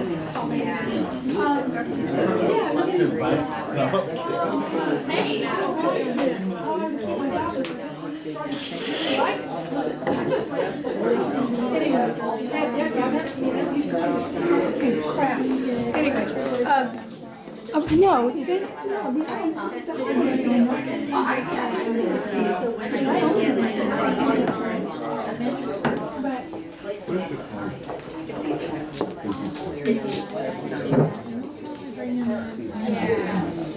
Well, I did send them three referrals. Thank you so much. I appreciate it.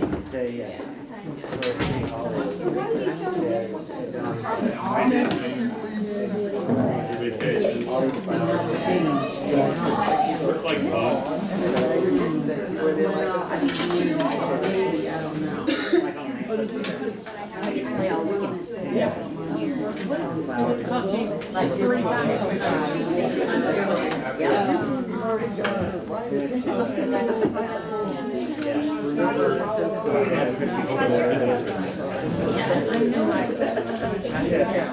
Thank you. Yes, ma'am.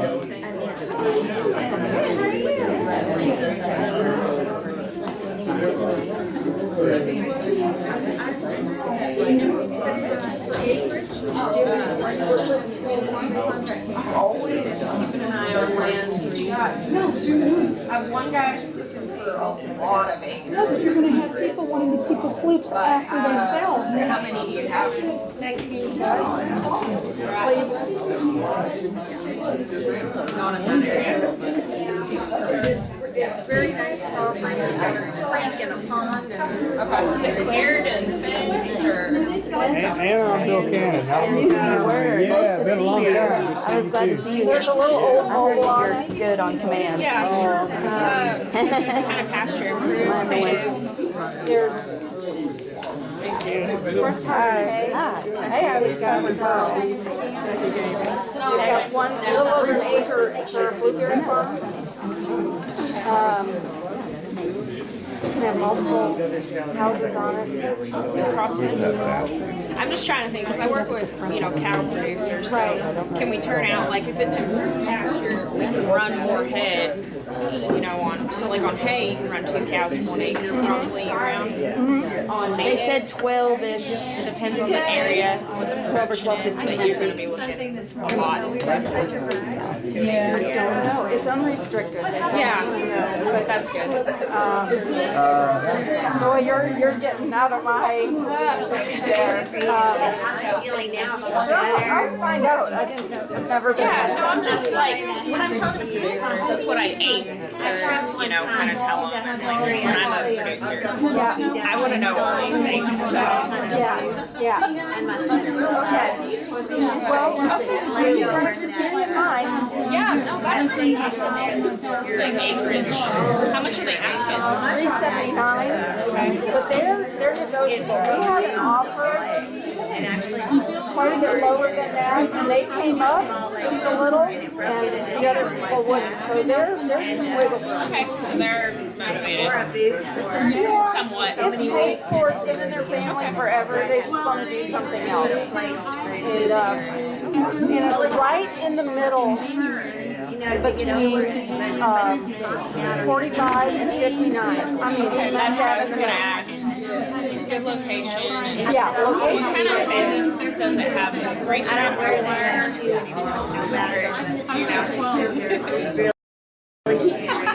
I'm asking all these crazy things. Yeah, but this is good. It's has a gauge, and I think it's like a little It's square. cattle panel? Oh boy, that's good. That's really good. It is good? 3-strand barbed wire or 2 strands, most people use, and it's 19 acres. If you run enough cows, they'll push up on it and get over it. Cattle panel, especially with, or I don't know what they call it here. I call it red brand. I think it's like cattle panel field fence. I know what you're talking about. They won't get up on it as hard. They respect it a little bit better because, like, for cattle, seeing barbed wire, it's tiny. They can't see it. So we'll hang flags on the fence so they can see where it's at, and they won't run through it. But if you're running a lot of cows and pushing the land really hard, they'll get up on it and get through it. So. You know what? I didn't take two lines together. That's really interesting. I didn't know that. Yeah, it works good, but that's good fencing. Well, I gotta go look at it now. But keep me in mind. Okay, I will. It's good And so finally, I woke up one morning and I really like the house that we got 26 pounds. And so I went to the emergency room and that's when they said,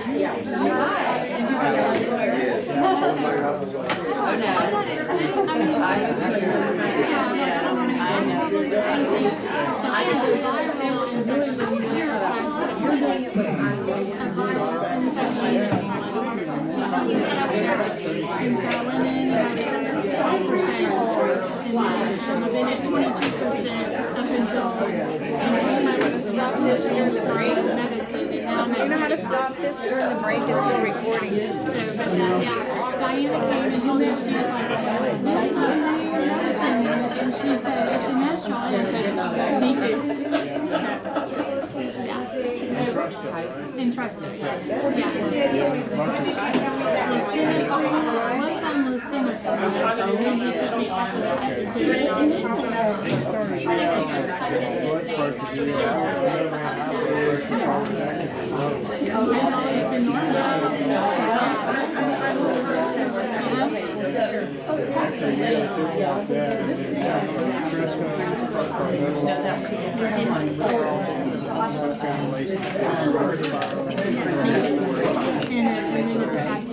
What's crazy, I've got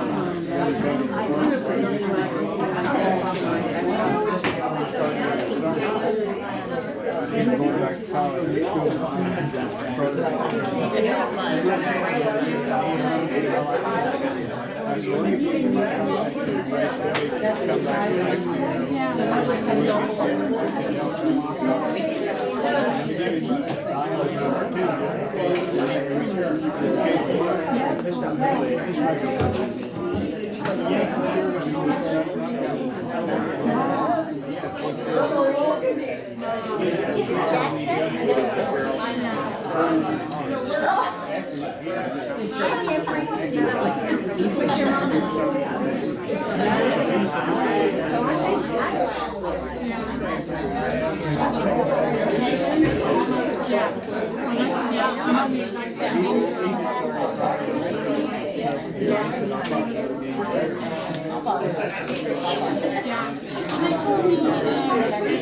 They told me that I should get back to work. This was just to tell me You know, which I mean, I'm not very patient person. I like to see results. And so, but he said, you didn't get here overnight. And I said, well, I feel like I did because I had no idea. Yeah, you wake up one day and you just, and so it did feel like it was overnight. It's been 9 months since I was diagnosed.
I'm ready for it to go back to normal. I don't like taking on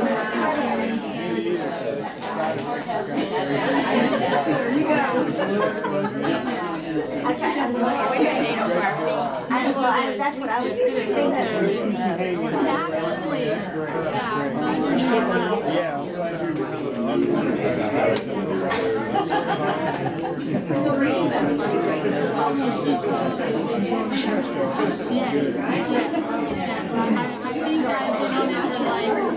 Maybe a week or so when she told me that she came on.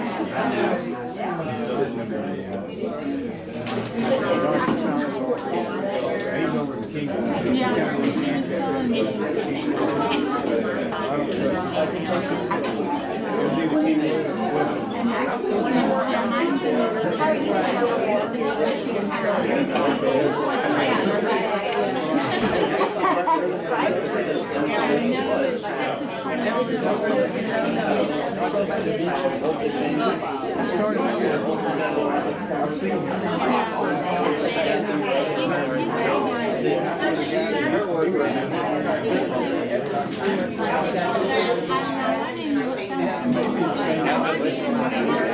They just recently changed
Alright guys, here's some of my voice platform. Here's some of my voice platform questions. Here's some of my voice platform time. Talking live. Alright, so next stage we're going to get into is insights. Insights. Who knows what's an insight? What an insight is? Who knows what an insight is? Show I'll of borrow hands. this and sign in right quick. All right. Love it. Okay. Just a field full of knowledge-hungry agents. Okay, so an insight is something that you create as an agent. If you were to move to, I don't know, Nashville, Tennessee, right? You're buying a house in Nashville. What's the first thing that you would want to know other than you know where your home is located? Okay, I'm going to live on 123 Main Street. What's the first thing you would want to know was nearby? Grocery store. Grocery store. Okay? Great example. Where's the closest grocery store? Wouldn't it be nice if you could pull up your Keller Williams app and it would show recommendations for grocery stores near you based upon the GPS? Not only that, it has the name of the grocery store, how close it is, and it has some recommendations.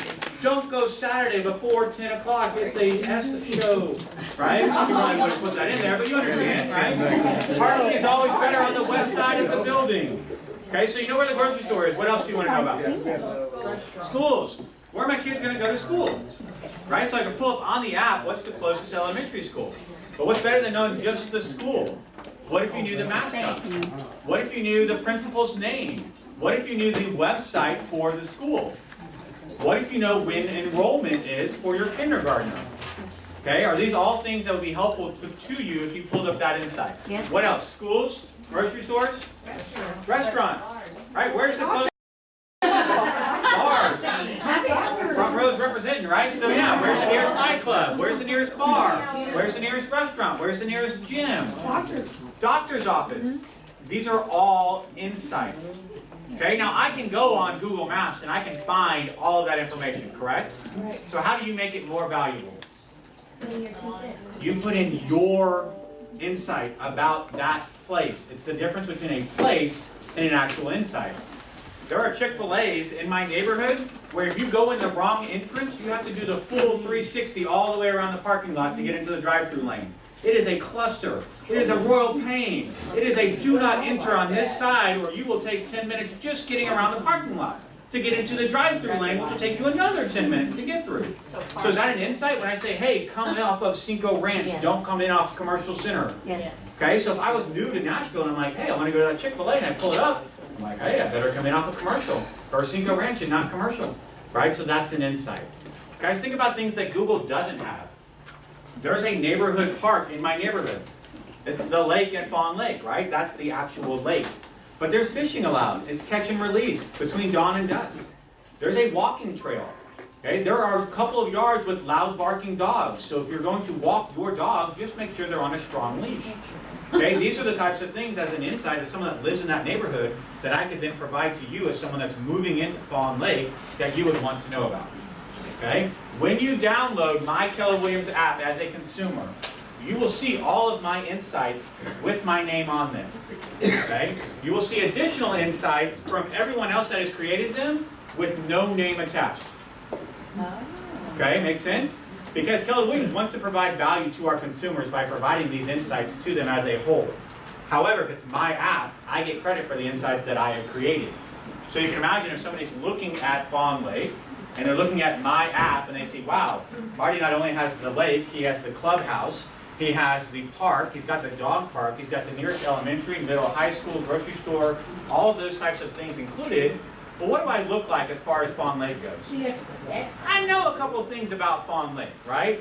Could I also be an expert in a neighborhood I don't necessarily live in, but could then research and add insights for?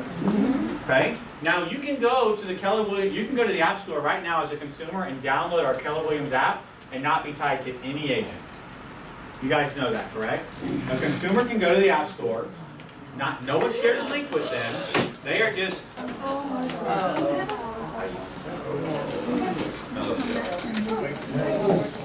So we can have that opportunity to download that app, not tied to any agent. Okay, so if that consumer downloads that app, guess what? All of the insights show up, and all of our names show up. Okay? If you have one insight created in Fawn Lake, and I have 18, and the consumer's thinking, which buyer's agent should I use in Fawn Lake? What do you think they're going to lean towards?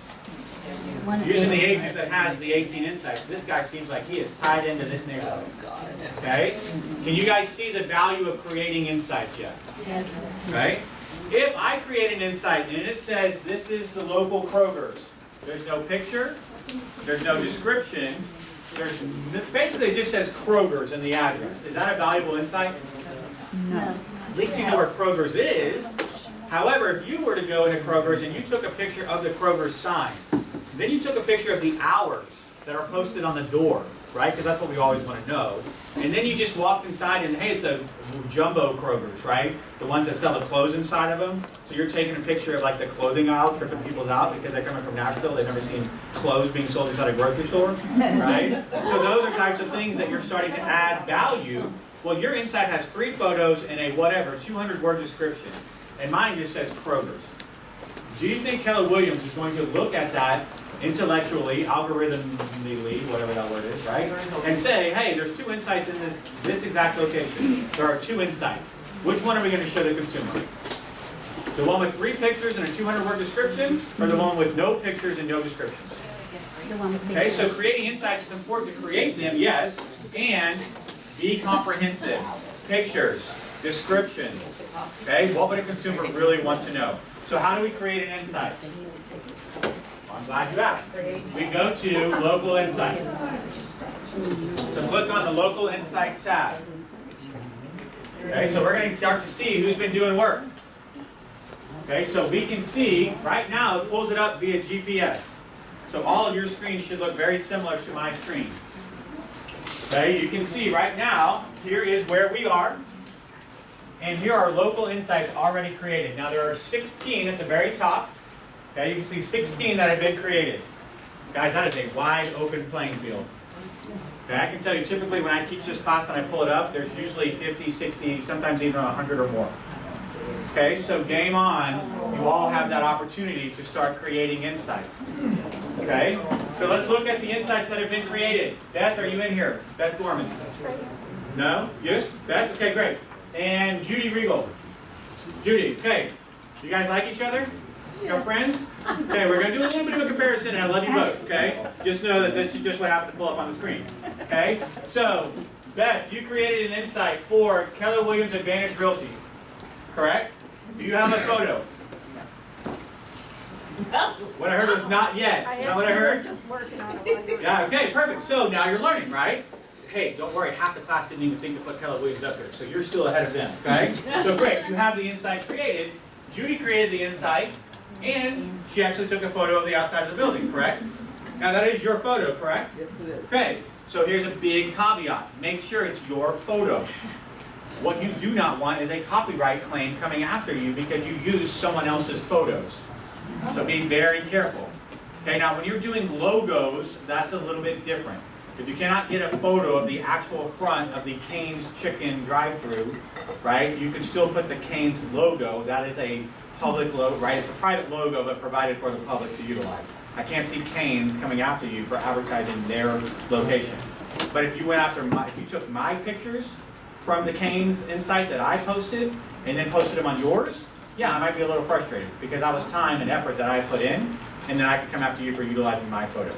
So let's be really careful. My recommendation is take your own photos. Okay, don't use anything off the internet because you never know where it came from. Now, what's that?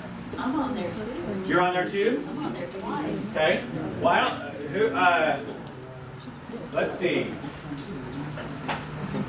Is Marion in here? Frankie? Frank? I don't know how you say last name. Frankie. Who are you? Not Frankie, but they are. I saw them. Okay, so Marion put in his team, and he put in a logo.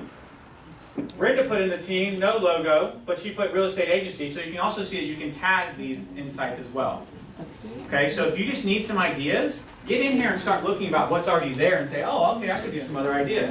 Now, what's nearby? Isn't there a Walgreens next door? Yes. Did anybody put in the fact that there's a Walgreens next door? That could be a great insight. Okay, so because don't I want to know where the drugstore is? Is it 24-hour? No? How late is it open? Drive-through is 24 hours. Because you just said one or two things. One, it has a drive-through. Bonus. Maybe it isn't 24 hours. We'll figure that out. But can you see what an insight looks like? Okay? Does anybody? Everybody pull out your phones. Get into your pictures. Do you have a picture of a place? At least one place somewhere in your phone. Okay? Maybe a few houses, yeah. Houses, not necessarily other houses. Okay?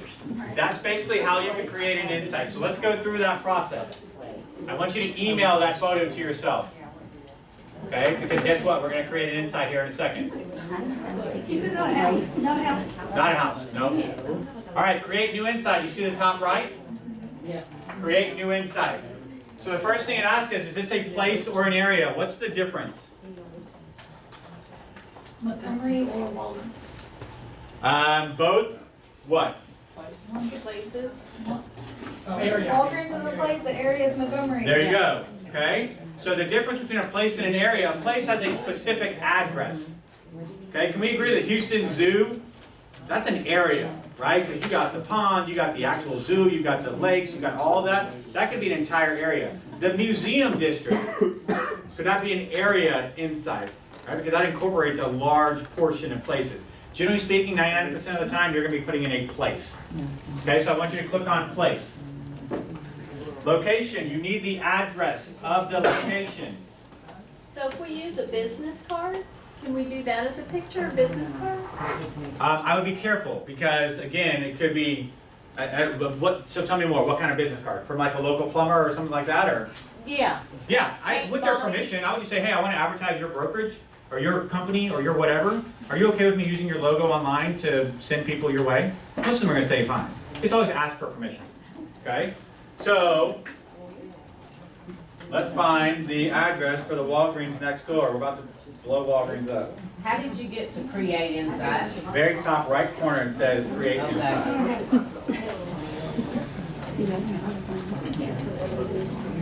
Alright, so I just found a Walgreens, but it's actually near my house because the phone still thinks it's home. So 5200 Westheimer Road. So I can start typing in 5200, and you see it starts giving me suggestions, correct? It's basically using Google Maps to start giving me suggestions of where I might be looking at. And look, this is trippy, guys. Sometimes I think they listen, and sometimes they do. This is actually the actual address, 5200 Westheimer Road. I don't know how that happened. And this is the address that we're going to use for my insight. Okay, so go on your Google and find an insight that you want to put in. What's your favorite restaurant? Everyone go Google your favorite restaurant. Okay, find the address. Do we need to be inside Kelly when we're doing it? No, Command. Okay, I was just asking you to get your phone so you had a picture. I was gonna Google it. Google, I don't care where you Google, but just find the address of your favorite restaurant. Yes, ma'am. When we email pictures, should it be large, small, medium? Large. Yeah, the better resolution, the better. So close. Okay, everybody got the address of your favorite restaurant? Yes? So how are we using the picture on the phone? You're not. You were just sending yourself that picture so you could use it on the computer. Oh, I missed that part. Yeah. So we can click on, say, we can click on one of these pictures? No, those aren't your pictures, right? Okay, so you don't want to use copyrighted pictures for somebody else. You just want the address right now. Okay, does everybody have the address of their favorite restaurant? Okay, create new insight, top right. This is going to be a place. Start typing in the address.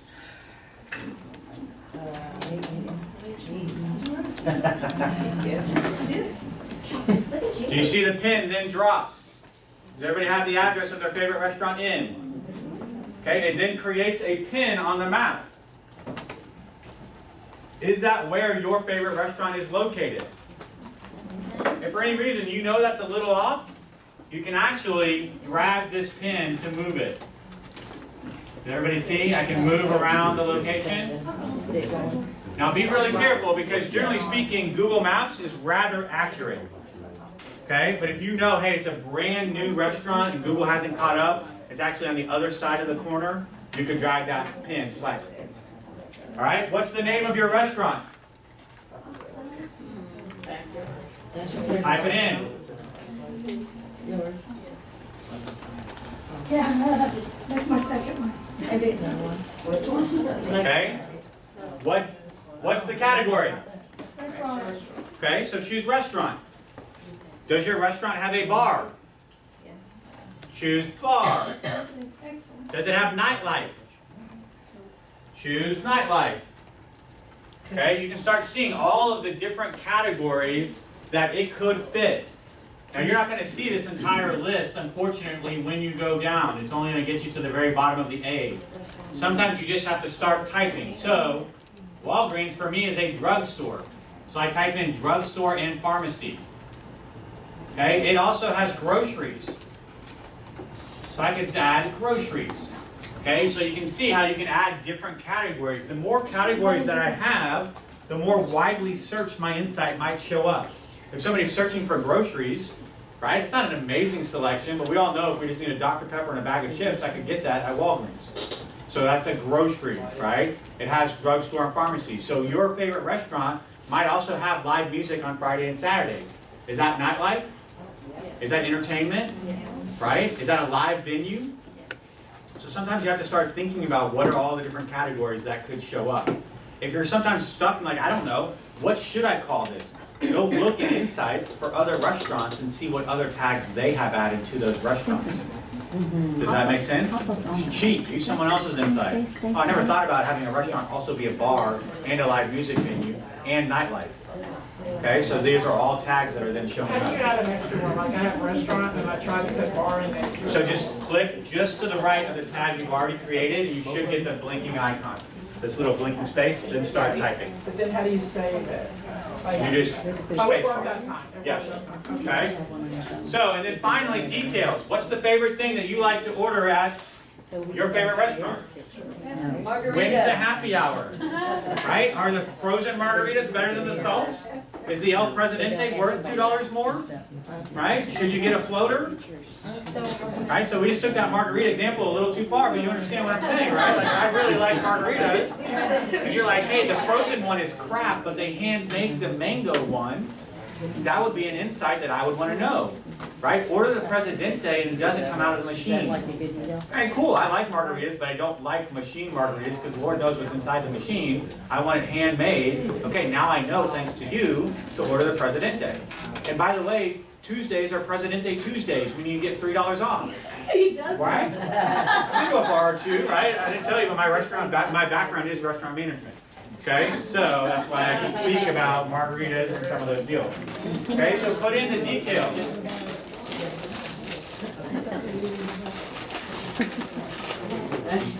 Can you have all the other do you want to keep it on there? Or do you want to take them off? Say that one more time. When you have like all the agents in here selecting the same thing, show you, so do you want to remove them? Or do you want to keep? Remove the other people? What do you mean? I mean, just have the insights that you selected. Okay, so the question is, hey, I'm on the map. I believe the question is, let me clarify. I'm on the map, I want to create an insight for the Market Center. But I already see 6 other people have created an insight for the Market Center. Yes. I might look at those 6 other insights. Do I think I can do it better? Okay. Because I know if I have 6 photos and a 200-word description, and someone has just put the title with no description and no photo, then mine's probably going to climb higher. I see. Okay? It's just like SEO, guys. When you create a website, do you just say, okay, right, I'm going to do homes for sale in Conroe. Guess what? That's never going to hit anything SEO because so many other people have that website style. But if you said designer custom luxury homes with a 2-story patio on the water with a boat slip, right? Now that becomes something that's much more searchable SEO-wise, okay? So, but like Mega Camp.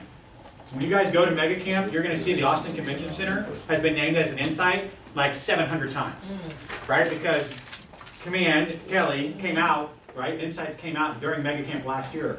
So we're all sitting in the crowd like, let's see if this works. Austin Convention Center, right? And then all of a sudden you have 700 insights at that place. So would I spend time putting in another insight for the Austin Convention Center? No, because I have 700 competitors. No problem. No, it's not worth it then.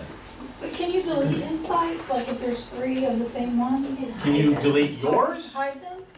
You can delete your own, right? Is that what you're asking? Yeah, like, Yes. No, like other ones that are on there, like, let's just say, for example, the Frankie ticket. Yeah. There's 3 different ones for the Frankie ticket. Sure. And you delete 2 of those, so you only have. Not if you didn't create it. Okay, so each one of those people would have to go in and edit and then delete. 10 of the same thing. 700 Austin Convention Center insights. Okay, go to Mega Camp and you'll see. And then all the other restaurants around the convention center, there's like 50 of each one of those. Okay, so just gotta decide which one you're gonna put in. Yes, ma'am. How can you edit your insight if you just put in? Okay, so I just put in an insight. Great question. Okay, first of all, I want to find my insight.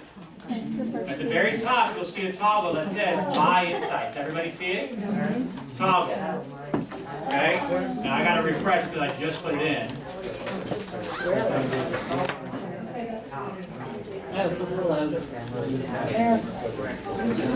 Nothing ever goes wrong when we're doing things live, right? All right, so let's just do this. I'm going to find one of my insights and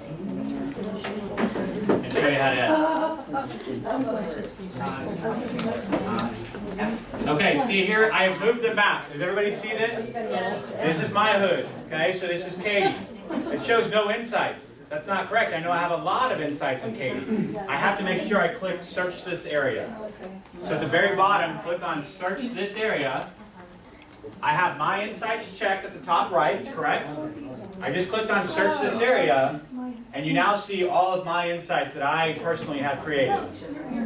Okay, the good news is you guys aren't in Katie, so you don't have to compete with me on insights. Because I have over 250 created. Why? Right? Well, I am the teacher, yes, but I'm also an agent. And when people start getting the consumer app in Katie, I want them to see my name. When they see it in Cypress, my name. Okay? Guys, right now, I can tell you that we're at the tip of the iceberg with people knowing what this is. So you have a head start. Because you're in this class, you know the value of putting them in. You can wait until the consumer app is released. You can wait. However, don't you think when the consumer app is released, the majority of agents are going to start to realize the impact of the insights when they can actually see them on the app? Or do you want to start now and have a head start? Okay, so I recommend. So the question was, can I edit my own insight? Yes. If I click on the drop-down box, does everybody see this? Okay, I was on my insight. Far right, I click on this little arrow. Okay, do you see the arrow? At the bottom, there's a pencil. That's only going to show on my insight. Because I created it, I can then click on the pencil and edit the insight. Okay, and I can click on remove. If I put it in 3 times and it never took, but then all of a sudden it takes 3 times, I can come in here and remove it. If they change the mascot, I don't remember what's called, Cypress Lakes changed its mascot, I can come in here and edit it. If the zoning changes, if the principal changes, whatever, I could go in and actually change that. Okay? Everybody understand insights? Here's the deal. You also have the advantage, excuse me, as a market center, we can work together, correct? Correct. So, if an insight has 3, 5, 10, 27 thumbs up, do you think that insight is going to show up higher in the rankings than somebody with no thumbs up? Okay? So here's my recommendation. Get with each other and say, hey, I'm going to create 10 insights today. Are you going to create 10 insights today? Great. I'm going to do a filter for yours, and I'll go in and thumbs up all of yours. Will you do the same for me? Right? All of a sudden, now you're going to start seeing your thumbs up count start to increase. The consumer app is not available. How did 3 people already give me a thumbs up? Right? Well, I got a wife.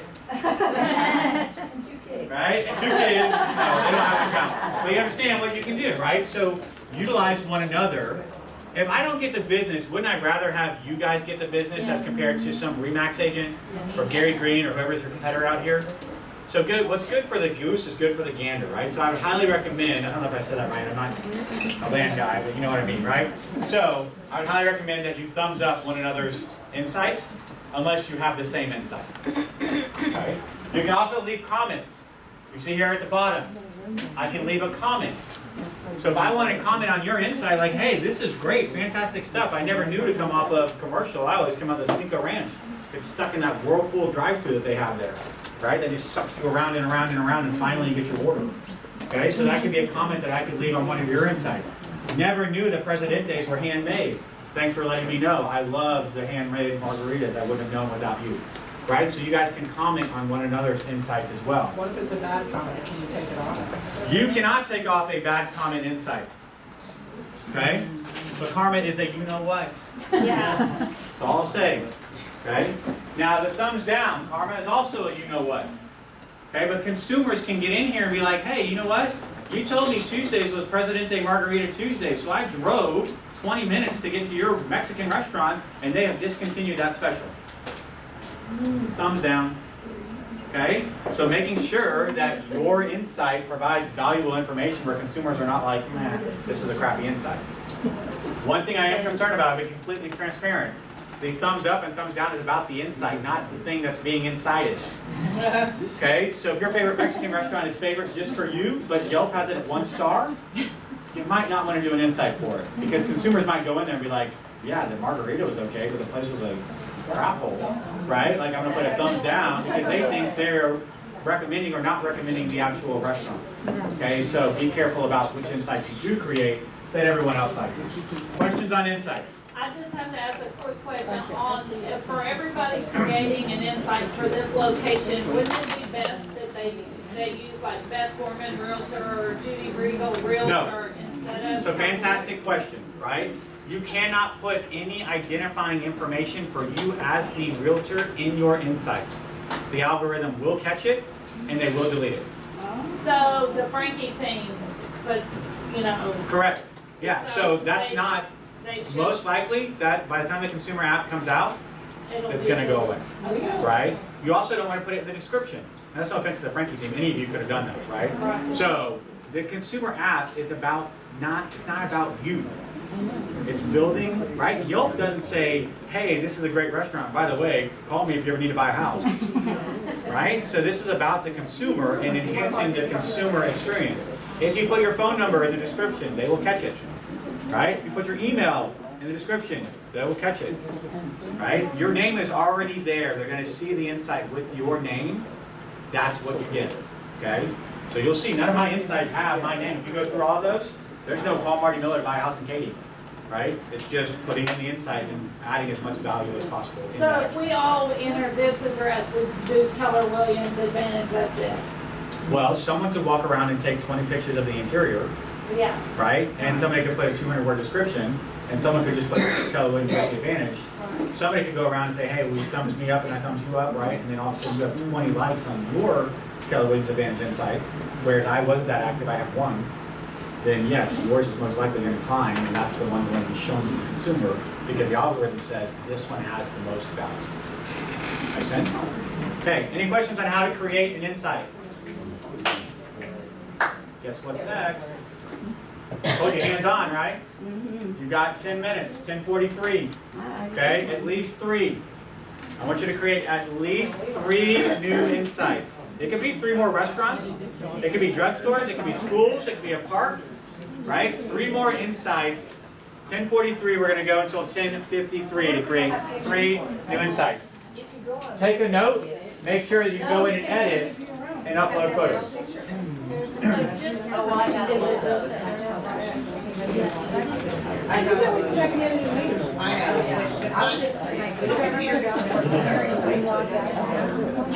Well, it's nice stuff.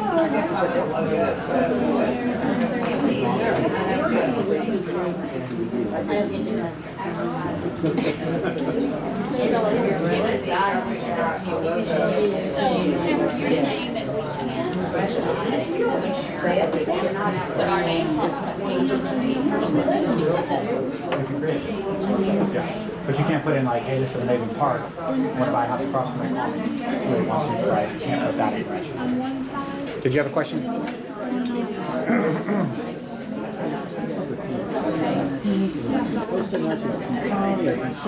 Big earrings. Love it. Well put together.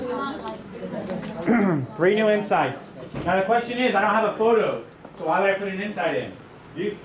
You're still better than someone else, right? If there's no insight there, your information is still better than none. Can you go back and edit? Yeah. Yes. Okay, how do you add a photo? I'm not sure if I actually showed you guys how to do that. There's that plus sign at the top right. Okay? This plus sign, you can open your computer so you can find the file you wanted to upload for that insight. Make sense? Okay. I have it, and then all of a sudden I saw it up on the right-hand side. Yeah. And all of a sudden it went away. When I hit on the right side, it was 0, and then Click search this area at the very bottom. That blue button at the very bottom of the screen says search this area. 3 more insights. I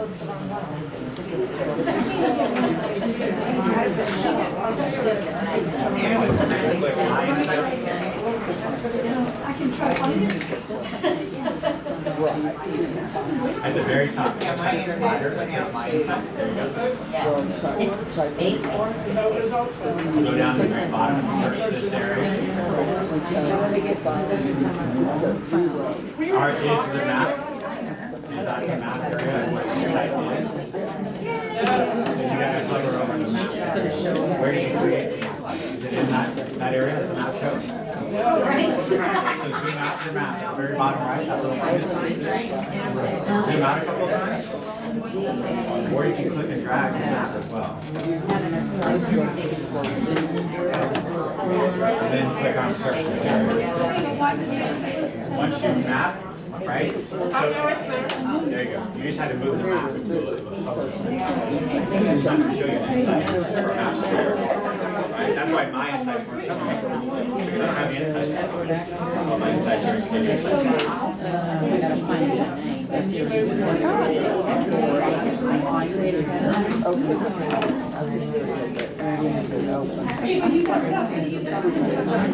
What's that? Thumbs up to her. Okay. She can thumbs up to her. If mine says connections that I'm getting, that means.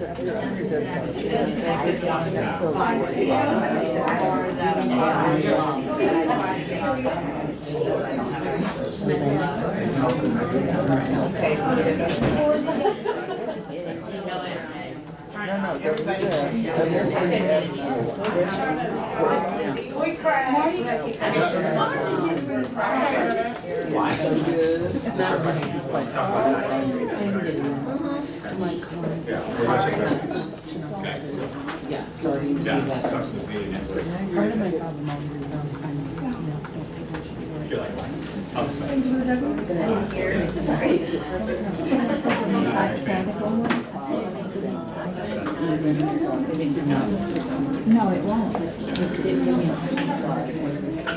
All right, how many put in at least one insight? Raise your hand. Okay, how hard was it? Not hard? No, right? So how many places are you going to go to when you leave this building after this class? You're going to go to the grocery store? You're going to go to the drive-thru? You're going to pick up dry cleaning? You're going to go to your kids' daycare? Right? So sometimes it's just a mindset. Now, do you need to be putting in an insight every time you go? Like you're going to clog up the Wendy's drive-thru because you're putting an insight in? No. But if you're very purposeful and time block, if I just said, hey, you know what? This Friday, tomorrow, I'm going to spend 2 hours driving and 2 hours putting in insights. Could you drive around and take pictures of places, then come back to the office and put them in? Okay? What's that? You don't need 2 hours. I mean, in 2 hours, you can probably do 25, 30, 40 insights, right? Yes, ma'am. Can you add a category? No, not yet. What is it? Put in cleaners, put in residential, put in housekeeper. Sometimes it's just very specific. All right, here's the deal. This is very important. Everybody pull out your email. I don't care if it's your phone or your computer. Okay? Marty.miller@kw.com. The subject, you just say insights categories. Send me an email with a subject line that says insight categories. Tell me your favorite joke in the subject first, or the body. I don't care what you put in the body part. Okay?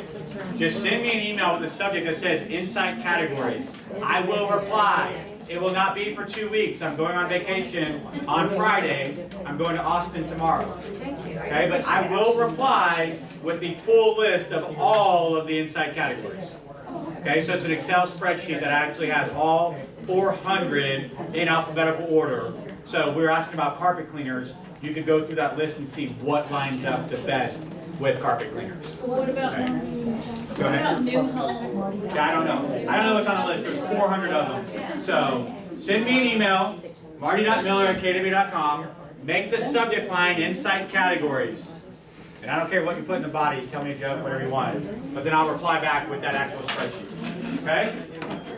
All right, so the question came up, and let's just address it. It's not command-ish, but it is command-ish. Why are we getting rid of .loop? Who owns .loop? Zillow. Some of you may not even have known that. Okay? What? No. Sure. Within the last decade, right? I mean, but they own, right? What has Gary Keller always said about your data? It's yours. Yours. Guys, when he says he is going to protect your data, that is not just something he says from the stage at Mega Camp or Family Reunion. He is extremely serious about protecting your data. Guys, if this is real life scenarios that I have seen play out online, literally people posting screenshots and videos. You're posting the closed date and the closed price in your .loop transaction, correct? Right. Your consumer didn't tell Zillow the price of that house. But all of a sudden, within a week or so, the Zestimate has immediately updated with the new sales price of that home. Where do you think they got that information?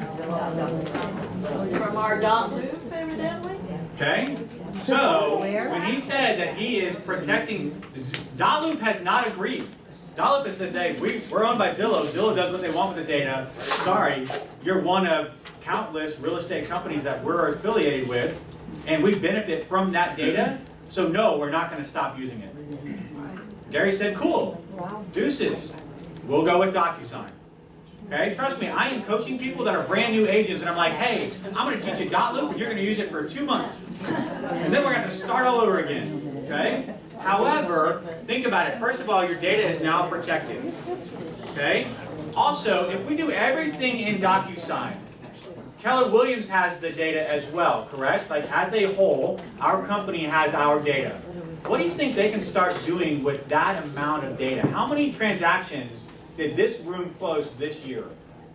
Do you think that's a pretty good microcosm of what's happening in Montgomery County? Do you think they can't then use that data to then use it to our advantage? As far as saying, okay, here are the market trends. Here, do you think RE/MAX is posting this type of data? Yeah. They can't post this type of data. They don't have access to it. Right? So what makes us better is the fact that we're using our data, we're protecting our data, and we're using it to better the company and each other as agents. Can you still use .loop after the 15th? Yes. Will it be free? No. Okay, so you as an agent can still use .loop if you prefer to, but it will not be free. Okay, just so that everybody knows. Will you still have access to all of your historical data? Yes. But you have to pay. No. Okay. You will still have access. You just can't start a new loop. So you can get into .loop. You can access all of your old files. You just can't start a new loop unless you have paid for the account. Will the information be moved over to the new? They are working on that right now. Yes. Don't go out and figure out a way to back up your .loop. Okay? Because they realize that now there are ways to do it that have been posted that cost money, right? Using APIs and those types of things. But it's going to cost you money. They're going to figure out a way to do it for us so we have access to our data. So don't spend the money quite yet. Don't freak out. We don't have to get in our old .loop. No, you will have access. Now, September 16th, you go to write a new contract, you cannot start a new loop. Okay? It'll all be done in what? Nope. Command. Where in Command? Opportunities. Is this not a great time to get into opportunities? Wow, look at that. That's what we call a segue in real, right? Okay, so opportunities looks like a handshake. Everybody see it here. The hand is actually ironically over the handshake. Okay. Opportunities, handshake. Yes, ma'am. I had an old DocuSign account, or still current DocuSign. Sure, Don't absolutely. pay for it anymore. Right. Will that? What's the email inside to it? I believe so. Yes, my old team, we used DocuSign exclusively, and we had it on our seat himself. And so I don't believe that that's going to transfer over. So we're going to have to migrate that data together somehow. But I understand, if you have a .kw, that's your free account that's going to be created. You see, I have, so do I, we don't have to pay for it. I don't know what's going to happen in the next 2 months. I wouldn't stop paying for it if you already are. So you may lose access. I've always had DocuSign. All right, real quick, opportunities. Let's dive into what opportunities are. What's an opportunity? Opportunity to make money. It's an opportunity to make money, right? It is somebody that wants to do business with you. What type of business? Real estate, great answer. Okay. What category? Buyer, seller, investment, referral. You had me at buyer and seller, you lost me at investment. Tenants. Leases. Okay, 3 different types of business that we do. Basically, it's a listing, it's a buyer, and it's a lease. The labs team spent about a month consulting with agents from all over the U.S. in all different production categories and all different levels of productions, individuals, teams, coordinators, etc., and said, hey, what's the life of an average transaction? Do you know how many different answers they got? One for every agent. Because can we all agree that every one of us has a different style of executing our transaction? But they all agree that they go through 5 basic phases. Okay, the first phase is cultivate. They have come into my database, I have met them, and I am working on getting them into the process of buying, selling, or leasing. Everybody understand what cultivate is? Okay, cultivate could even be, hey, they're a lead that came into my system and I have not actually connected with them. And I'm attempting to do so. I'm attempting to cultivate them. Does that make sense? Okay, so we have connected with them and they have agreed to do a buyer consult. They have agreed to do a listing appointment, right? Or they've agreed to meet with us regarding a lease, whichever side they're on. That then becomes appointment, correct? We've got the appointment. We're now moving them into the appointment area. Next, hey, the listing agreement went really well and they have agreed to have us list their home. The buyer consult went really well and we are now going to start showing them homes with a signed agreement, right? Leases, same story, either way. We've moved them into active. From active, we've got them under contract. Okay, so the buyer is now under contract, the listing went under contract, or the tenant has an application or landlord has an application in. We're starting to get them under contract, and then we move to closed. Everybody follow what those 5 areas are. Okay, that's the process. You're going to move them through each one of these. Okay, so right now you can see, right, this is, so I have my team and then I have myself. When I first started, I didn't have the team situated, so that's why almost everything is in Marty Miller. Right now, with regards to listings, I have one that's cultivates. Okay, meaning that I know that eventually they're going to want to work with me. I just have to get them to agree to do so. Okay, so I'm working towards getting an appointment with them. I have one under appointment, meaning that it's either scheduled or we've agreed to schedule it, it just hasn't happened, or we had the appointment, I just haven't gotten a response back yet. Does that make sense? Yes. Okay, then I've got one active. So I have an active listing. In Fairfield, work and miss, 4, 2.5, any buyers in Cypress? No? All right, I've got one under contract. Okay, so a listing that's under contract, and then closed. Closed is only going to show you for the last 30 days. Okay, so just so you know, it only shows for the last 30 days. Now, you can go in and see all opportunities, but for right now, it's just showing the last 30 days. Buyers.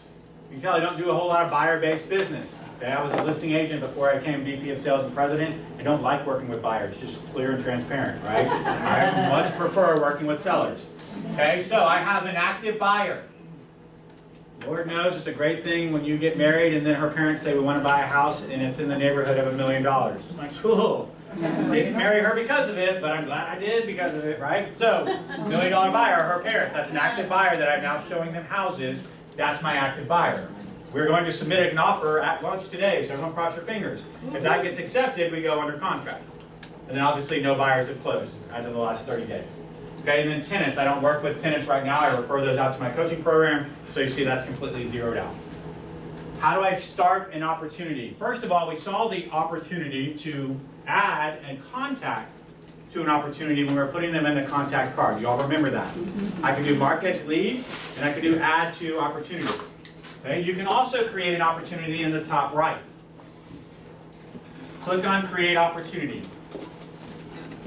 It's going to bring up that box. It's going to say, okay, now market center, right? I think I have one person in here that's in 2 market centers. Where she went, she may have stepped out. Maybe stepped out. Okay, but most of you should only have 1 market center. When I transferred from Premier to Platinum, I had access to both because I was still closing transactions at Premier and then starting new ones at Platinum. But most of you should only have 1. If you're on a team, it'll show you the team name there. If you're on multiple teams as a transaction coordinator or something like that, you could choose. Opportunity type, what is it? Is it a listing? Is it a buyer? Is it a landlord? Or is it a tenant? Really only 4 types that we do.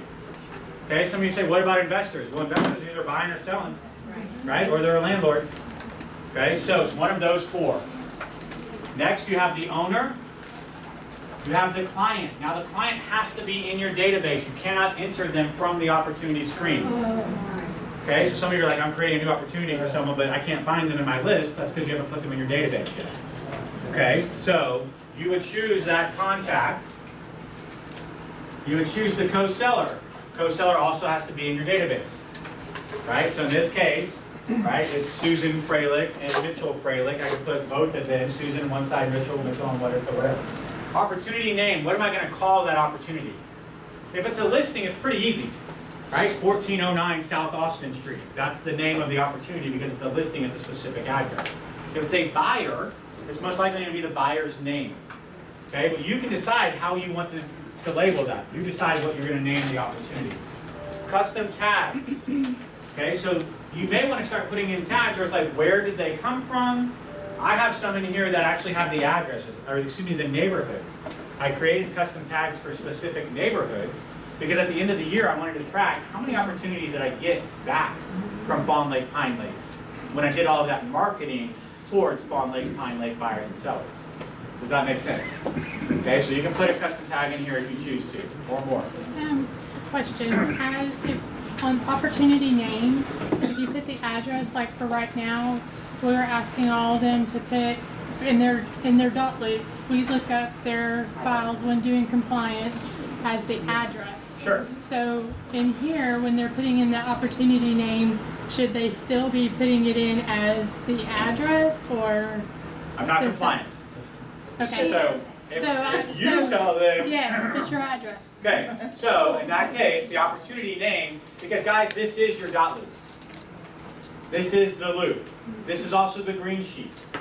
And I'm going to show you what that looks like, but this is where you're going to start doing everything. No more mykw.kw.com, start click on transactions, So this is how open we're my dot going to loop, find your it. file. It's all right here.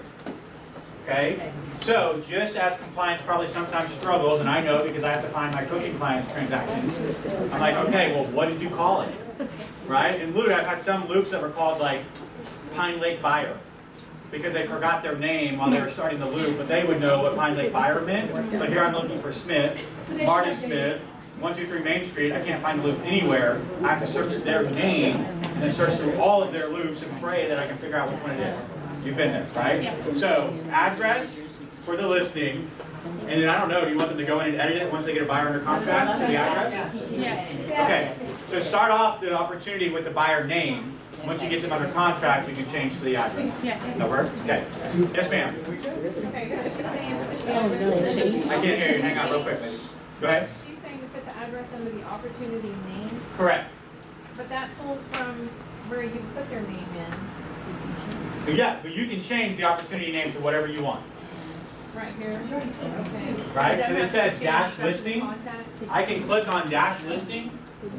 I can highlight that and put in the loop name, right? Or the opportunity name. Okay, I thought it had to pull from the contact. That's not good. Okay? Client. Estimated close date, obviously if it's a buyer, I don't know, put 6 months from now, put 3 months from now. Okay, if it's a listing, the estimated close date is not super important, okay? Because you're going to go back and edit it once you get it under contract. So don't stress so much about that. If it's a list price, this is a listing opportunity, correct? So you can see I have the estimated list price. I have an idea.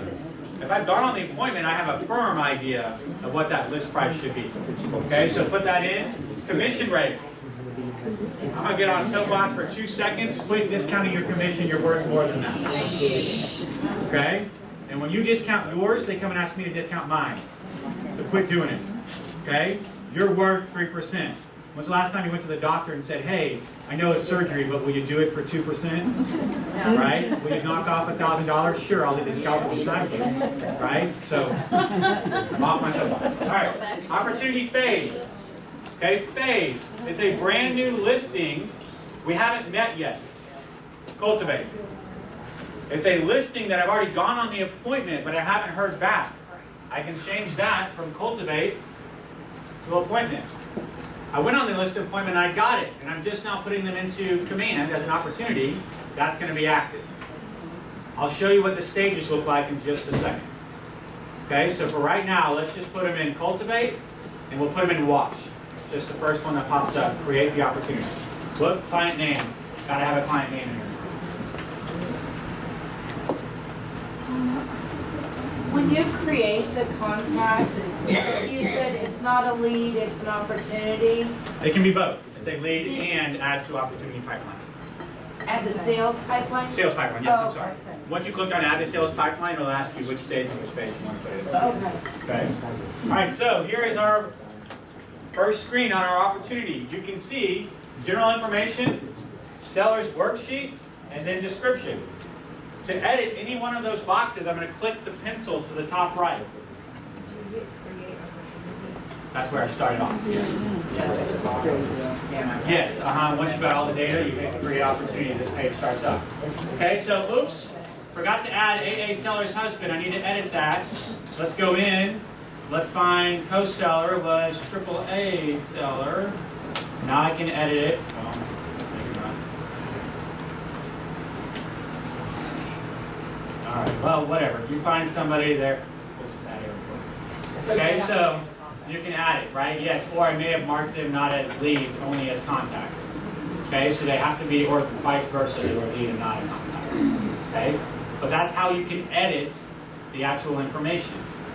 I can come in here and edit the description, put in some information about the person, about the transaction, whatever I want. If I'm working with a transaction coordinator, and there's things that they need to know, don't call, always text, whatever it may be, right? Hey, there's going to be some interesting things on this. It's 2.5%, but I'm giving a $1,000 rebate, $500 to the buyer, $500 to the seller, whatever. Don't give away your money, but you understand what I'm saying. Okay, so if you had to put some notes, this is about the loop. Okay, this is about the file, the transaction. It's not about the contact. Okay, because those notes are in your contact record. Does everybody understand that? Yes. Yeah. These are opportunity notes. Okay, what's the second section over? Seller worksheet. Oh, documents. Documents. Okay, it is grayed out right now because your market center, and I'm fairly certain that they're doing this, they are creating checklists. You're probably involved in it. They are creating checklists right now for the documents that you must have in each one of those transactions. Right? IABS, all four. Buyer rep agreement, buyer and tenant purchasing. Okay, listing agreement, whatever those forms are. You guys are familiar with the forms and the checklist that you've had in the past. Here is the great thing on every, and I think it's great for everybody. You might be like, this sucks. I don't care. Okay? The checklists are required. So first of all, you have to have the checklist. You don't add the checklist into your loop or your document or your transaction or your opportunity. It's automatically there. Second of all, you can't submit for compliance until you have a document matching each checklist item. I am not sure because I don't know tasks, and yet you basically have to put, so there's going to be a placeholder for IABS. Okay? If you don't drag your IABS into that placeholder, your compliance button will be grayed out. You cannot submit it because you don't have that document. Now, some of them will be optional. HOA. Right? Sometimes you have an HOA, sometimes you don't. So that one will not be required. But an IABS will be required. A buyer's representation agreement will be required. So a they'll all listing be there. agreement, what's that? They'll all be there whether you need them or not. They'll be in a list. Some will say required next to them, and then some will say optional. The required ones have to have a document put in that placeholder Some will say before you can submit for conditional. compliance. Conditionally required. What's that? Conditionally required. Conditionally like if you required. need a lead-based paint. Exactly. So if it's built before 78, it's not optional. It's conditionally required, meaning you need to know if it was built before 78. So it'd be like the Okay. checklist we already use. The nice thing is KWLS is pulling in that listing. Do you think KWLS knows when that property was built? So conditionally required just became a required if it was built before 78. It's not going to let you submit if the system knows that it was built before 78. Okay, if the system already knows there's an HOA, guess what? You got to have that HOA agreement in order to submit it for compliance. Okay, so this is where all of that is going to lie. Think about .loop. I open .loop and here is my folder and I'm bringing in all these documents. This is where it's going to be. You'll click on documents, you'll have your checklist. You'll click on each one, it'll allow you to drag in those documents. And you can put it anywhere you want? I imagine so. I'm not 100% about that, but I would imagine alphabetical or checklist order. The checklist will automatically be in the order that we want to review it. Okay, so the checklist will most likely be in the order that your compliance broker is looking for. So that way you mark them off as needed. Okay? All right, offers. You guys get an offer on one of your listings. Okay, I've got an offer coming in. I want to start a new offer. Meaning somebody just emailed me an offer and I want to start tracking this within Command. Okay, so I'm going to say add new offer. How many of you have gotten 3, 5, 7, 10 offers on one property? Right? What do? We get out our spreadsheet, we start typing in all the data, and then we start to compare. We have to send the client this ugly spreadsheet that probably is not as good as it could be. So now we have the opportunity to do that all through Command. So I'm going to add a new offer. I clicked on offers. Okay, so this column right here, I clicked on offers. Add new offer. It allows me to choose whatever I want that offer to be called. I would recommend putting the buyer's name, maybe even the agent name. Can you go in and delete this? How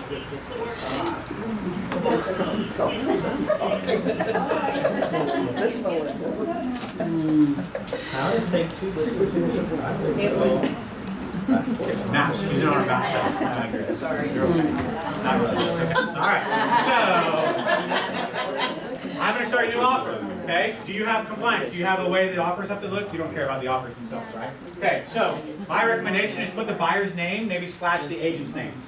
So that way I know, hey, when it's coming to, the best 2 offers are the one from Marty and the one from Susan. Marty's buyer was the Frelichs and Susan's was the Smiths.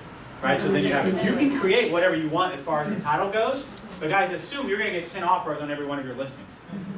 Right? So if I just put in initial offer, well, whose initial offer was it? Right? So make sure there's some identifying information in there.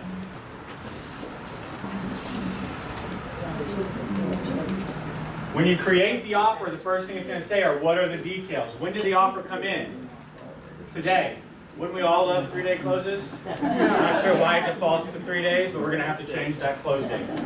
Okay, so the close date is August 17th. And now I can go into parties.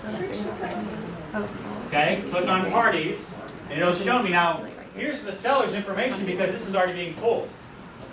Okay, I didn't put the address of the listing. Had I, this would have pulled in as well.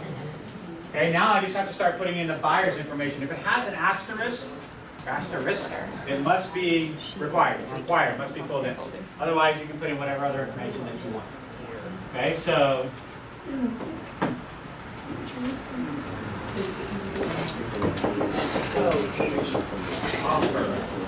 All right, so now I've got the buyer's name, the agent's name. I can go to terms. What are the terms of the offer?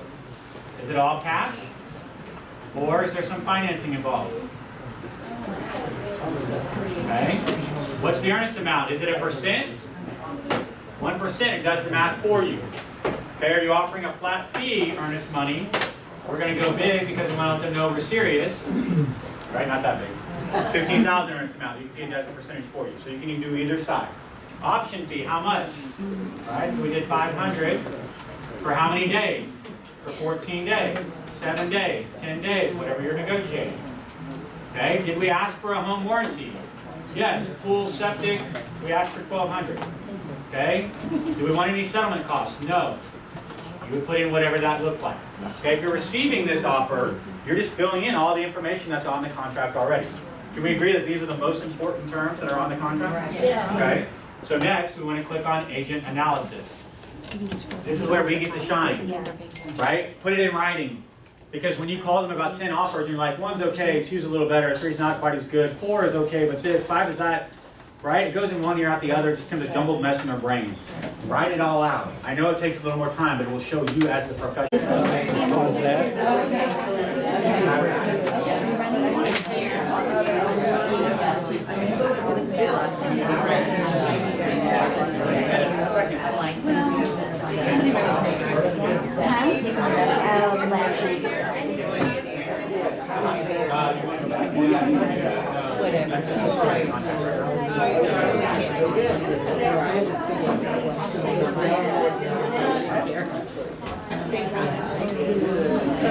You don't want to change your goals.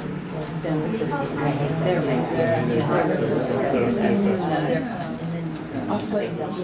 that said, as a lot of ours, when we get to old ladies and those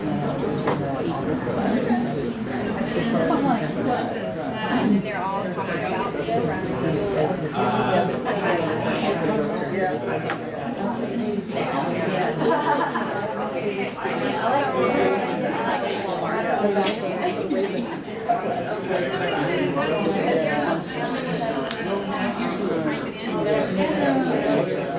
I don't know.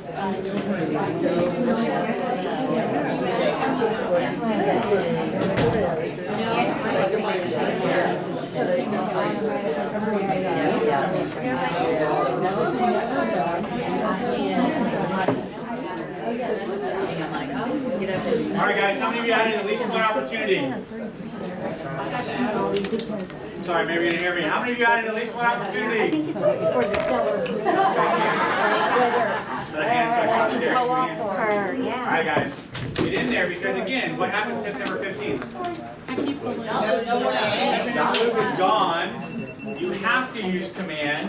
You have to use opportunities. Do you want to figure out how to do that on September 16th? No. So start working on it now. Because you'll get in there and you'll start realizing, I don't know how to do this.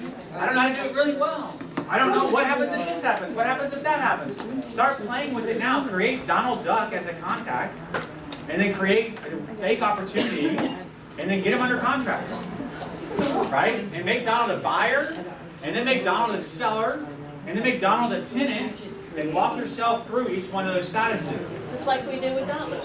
Right. How many people are in this office total? 160. How many? 160. 160. Guys, you are the early adopters. You're going to be the ones not in your compliance officer's office. Because you're already going to know what to do. Who lives off?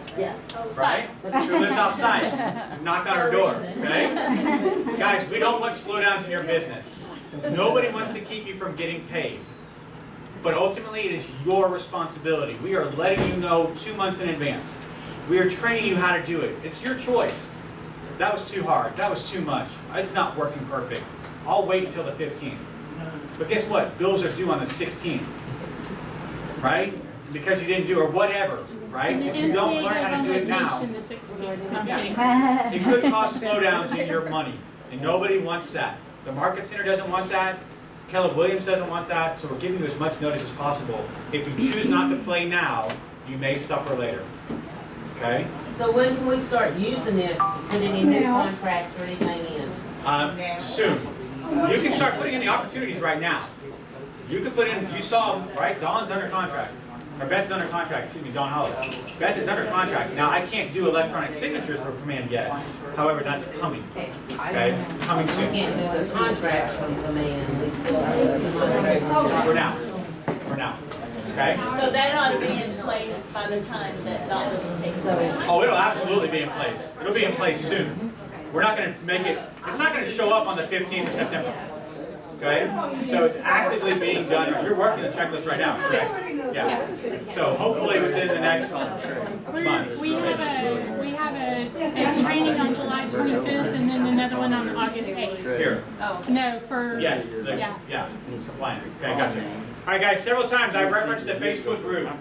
It's called the Command 66-Day Challenge. I put it on the screen. If you've never seen this screen before, please pull up Facebook.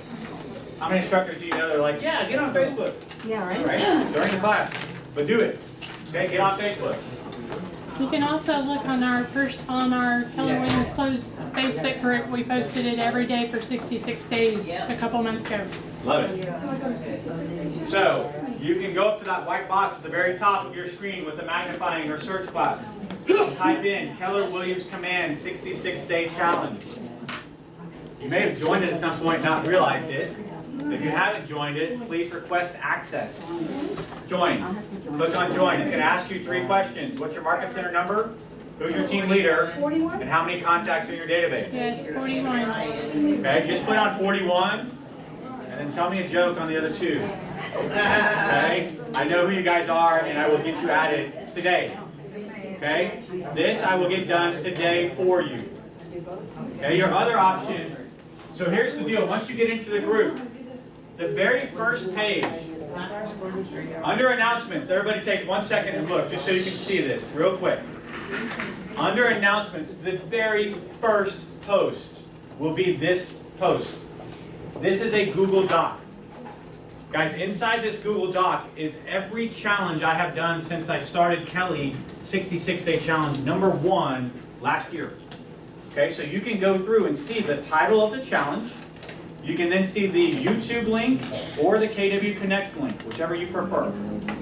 Okay, so you can go through and start watching the challenges in the order. Check them off, highlight them, whatever you want to do. Okay, the other option is if you click on See More, you'll see these are all YouTube playlists. Okay, so you've gone through the 66 and you want to refresh. You just want to catch up on, hey, you know what? The only thing that really applies to me right now is opportunities.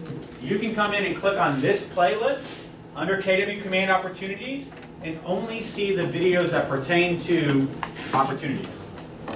Okay, so it's your style, whichever one you want. Now you will see 2.0 on that Google Doc. If you have never watched one of my videos, my recommendation is you start with 1.0, the initial command challenge. Go through all 66 of those videos, and then get into 2.0 and start watching all of those videos. Okay? So tell me your name. Josh. Josh is a new agent here in the office. He literally told me he finished the first 66 in a matter of just a couple of days, right? Watched all the videos, but he watched it at 2x speed. Okay, so he probably thought my voice was going to be a little higher pitched than it is. And yet, there's an opportunity that you could do. If you don't want to watch it 4x speed, I don't care. As long as you're learning what's being said, you can understand. The reason why I record my screen is I want to be just like you. Okay, I am actually moving the mouse. There are times I'm going to click on something and it's like, oh crap, it's not working. Let me refresh. Right? There are some times where you'll hear things in the background. My kids are running around playing, right? Sometimes people walk into my office and I'm like, I'm going to go video. That's real life. You will see me moving the screen. My recommendation is if you have 2 screens, you have a tablet, a phone, a separate monitor, pull up my video, and then pull up Command. And just pause, do, play, pause, do, right? And follow along with the video so that you're actually doing exactly what is being trained on the screen. Okay? If you ever have any questions, guess what? You have access. I am now a contact in your database. Send me a text, shoot me an email, YouTube comment, Facebook comment. Okay, I will tell you in that order. My Facebook blows up. If you tag me in a Facebook post, there's a slim chance I'm actually going to see it because I just get so many notifications. So that's why I ask you literally, you have my personal cell phone number. Send me a text. Okay, and I will do my best to get back to you as soon as possible with the answer. Sometimes it may be, I don't know, because I'm transparent about that as well. I'm not a know-all, be-all, end-all KW Command. I don't work for KWRI, I don't work for labs, but I'll do my best to find out the answer to your question. Cool? All right, last thing we're going to go about, and then we'll have lunch. Just so you guys know, after 1:30, Q&A session. You come in and you got something that's tickling your brain, you just want to know more about, show up. Okay? Ask me any question. If I know the answer, we'll walk through it. If it's something like, hey, you never really talked about this, that, or the other, well, there's only so much time in the 4-hour period we had. So if you want to dive into something you haven't seen, let's do it. Okay? The 4 hours after lunch are completely open for whatever you guys want. I'm here at your beck and call. Just teach me about this. Happy to do it. Okay? Can you show us where the support screen is? Yes, so that great. they will know? Great question. Okay, so in Command, right? I am not KW support. You can text me, and yet there may be times where I'm like, you need to email support, you need to chat with support. Down here at the bottom, you see 3 icons at the very, very bottom. Does everybody see them? Support, chat. Who knows the dog's name? Bonus question. No, it's Gary Keller's dog. What's that? Gary Keller's dog's name. No. Your son's dog's name. It's his son's dog. Does anyone know the name? It's Riley. Okay, just in case you go to Mega Camp and you win some trivia or something, his name's Riley. Okay? Are they going to move Riley so he's not always in the way? Take him for a walk already, will you? Ah, dang. I know he wants I don't to know. go out. I don't know. First thing you can do is click on KW support. Okay? Listen up real quick. I have a question. Click on KW support. here's the first thing it does, is it pops up this box and says, hey, welcome to KW Support. Here are some suggestions for you based upon where you are in command. It is AI, it is intelligent. Right now we're on the general screen, but had we been in contacts, the information that it would have put in would have been related specifically to contacts. Okay? So these are links to videos that you can go watch that KWU has produced that may help you solve the problem you have. Okay? That didn't help. I don't have the answer to my question. Now I can click on chat. No, I lied, not chat. Our chat. I can click on Riley and I can post an idea. Okay, so I have a question. This is going to go immediately to ideas.kw.com. However, how many people are in this room? 40, okay? 56, good guess, right? And if you all have the same issue and you're all posting it to ideas.kw.com, what's going to happen? Change it. This would be like, oh, it's the same idea. Why didn't they just go to ideas.kw.com to search, okay? So this is for feedback. Hey, I'd really like it if the dog could go for a walk. Guarantee you that somebody has already asked at ideas.kw.com, can you please move Riley? They said they were Okay. moved right. And it is being worked upon. So if all of you went and put that in there, that'd be 65 new ideas for moving Riley, which would have no impact whatsoever. So go to ideas.kw.com. Well, it wouldn't, because they look at it and they're like, that's just one person wants one thing. But if 9,000 people want us to move Riley, they're probably going to be like, we need to figure out a way to take the dog for a walk. So what's that? Okay. Ideas.kw.com. Go and search for your, I love you all, but you're not always original. Okay? There's 180,000 of us. So there's a good chance that the problem you're having, if you go to ideas.kw.com, you can search for that same idea and just upvote it. Okay, someone already came in here, 700 other people have agreed, 7,000 other people have agreed. Just click on the upvote and just keep pushing it up the priority list. Okay, you'll also see some of those ideas say in progress or working or, you know, looking into it. That way you know, hey, I can upload this, but they're already working on it. Okay? All right. Did that help you answer that question? So you can either get into post an idea or you can get into support. And when you're in support, at the very bottom, you can actually type in a question that you have. Okay, that will start a live chat. Now it's only available if the chat people are there. So if you're a late night oil burner and it's 2 in the morning and you're doing chat stuff, right, you're doing command stuff, you're like, I got a question, let me chat with somebody. Okay, the reality is they're probably not there. They will probably say someone's not available, we have logged your question, we'll get back to you as soon as possible. Okay? All right, Sketch House. Anyone want to play in Sketch House? What's that?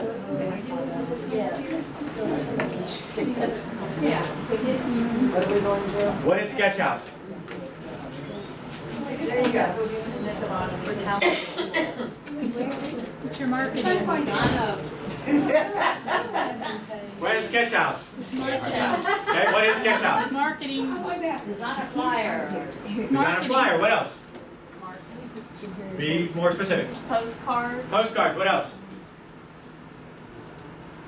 Open house brochures. What else? What do you guys want to create? Templates. Templates for what? Birthday. Birthday card templates. Okay, what else? For your email. What about a trifold brochure that you could literally create and then save and then send off to a local printer? Yay. What about a door hanger that I could then get in and create? But Marty, I suck at graphics. So do I. Right? Literally, I was so happy when Sketch House came out because I got into Canva and it looked like a 3-year-old had been playing for a little while. Like, it just looked horrible. Right? They kicked me out of my own Canva account. It was that bad. Okay, so you get into Sketch House and templates are already available. So I want you to go to Sketch House. When you first get in, your screen may be blank. Okay? You may not see any of these because these are my templates. Okay? So yours may say nothing. There's nothing here. You're like, Sketch House is broken. It's not. You just haven't created your own template yet. Okay? To create a template, go down to the bottom right plus sign. Okay? Bottom right. Okay? You guys creating templates for me? Sketch House? Alright, so bottom right, you've got email, landing page, social, or print. 4 different categories of assets that you can create. Right now, stick with social and print. Okay, because these templates have been uploaded. These are coming soon.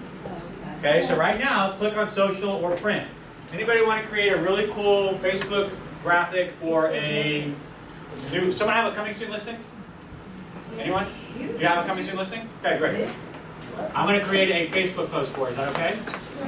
Okay, watch how long this takes. I want to create a social template. I'm going to create it. It's going to ask me to sign in. Hit create. Sometimes it does. It's just one more little thing. Yeah, it does that all the time. Loading page. So, here it takes me into the templates. What did we say it was? It was coming soon, correct? Coming soon. Actually, let's just do just listed. Coming soon is not actually on here. I like it. Just listed. And I want to do Facebook. Is everybody following me so far? I chose the just listed template. I want to see the ones available for Facebook. At the very top there, you can choose Facebook. Here's 3 templates already created. Can we all agree that there's probably a 90% chance that that's better than anything I would have ever come up with? Yeah. And they're good. Okay, so let's click on one. Which one do we like the best?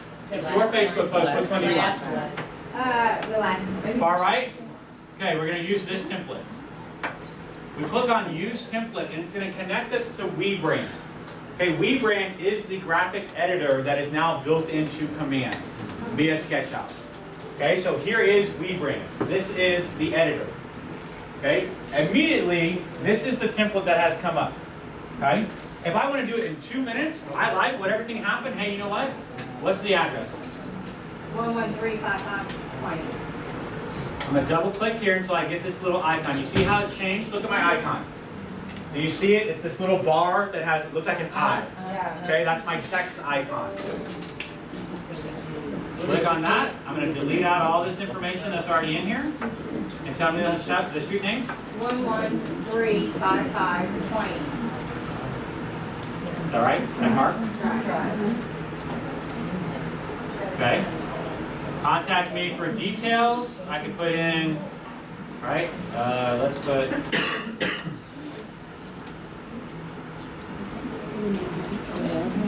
All right, so there you go. I've changed, all I have here is the address, contact me for details, and my email address. Okay? You're going to get an email soon with your brokerage file, correct? Your brokerage PNG file. They say we're going to do it. Okay. But yeah, or you may have already sent it out, okay?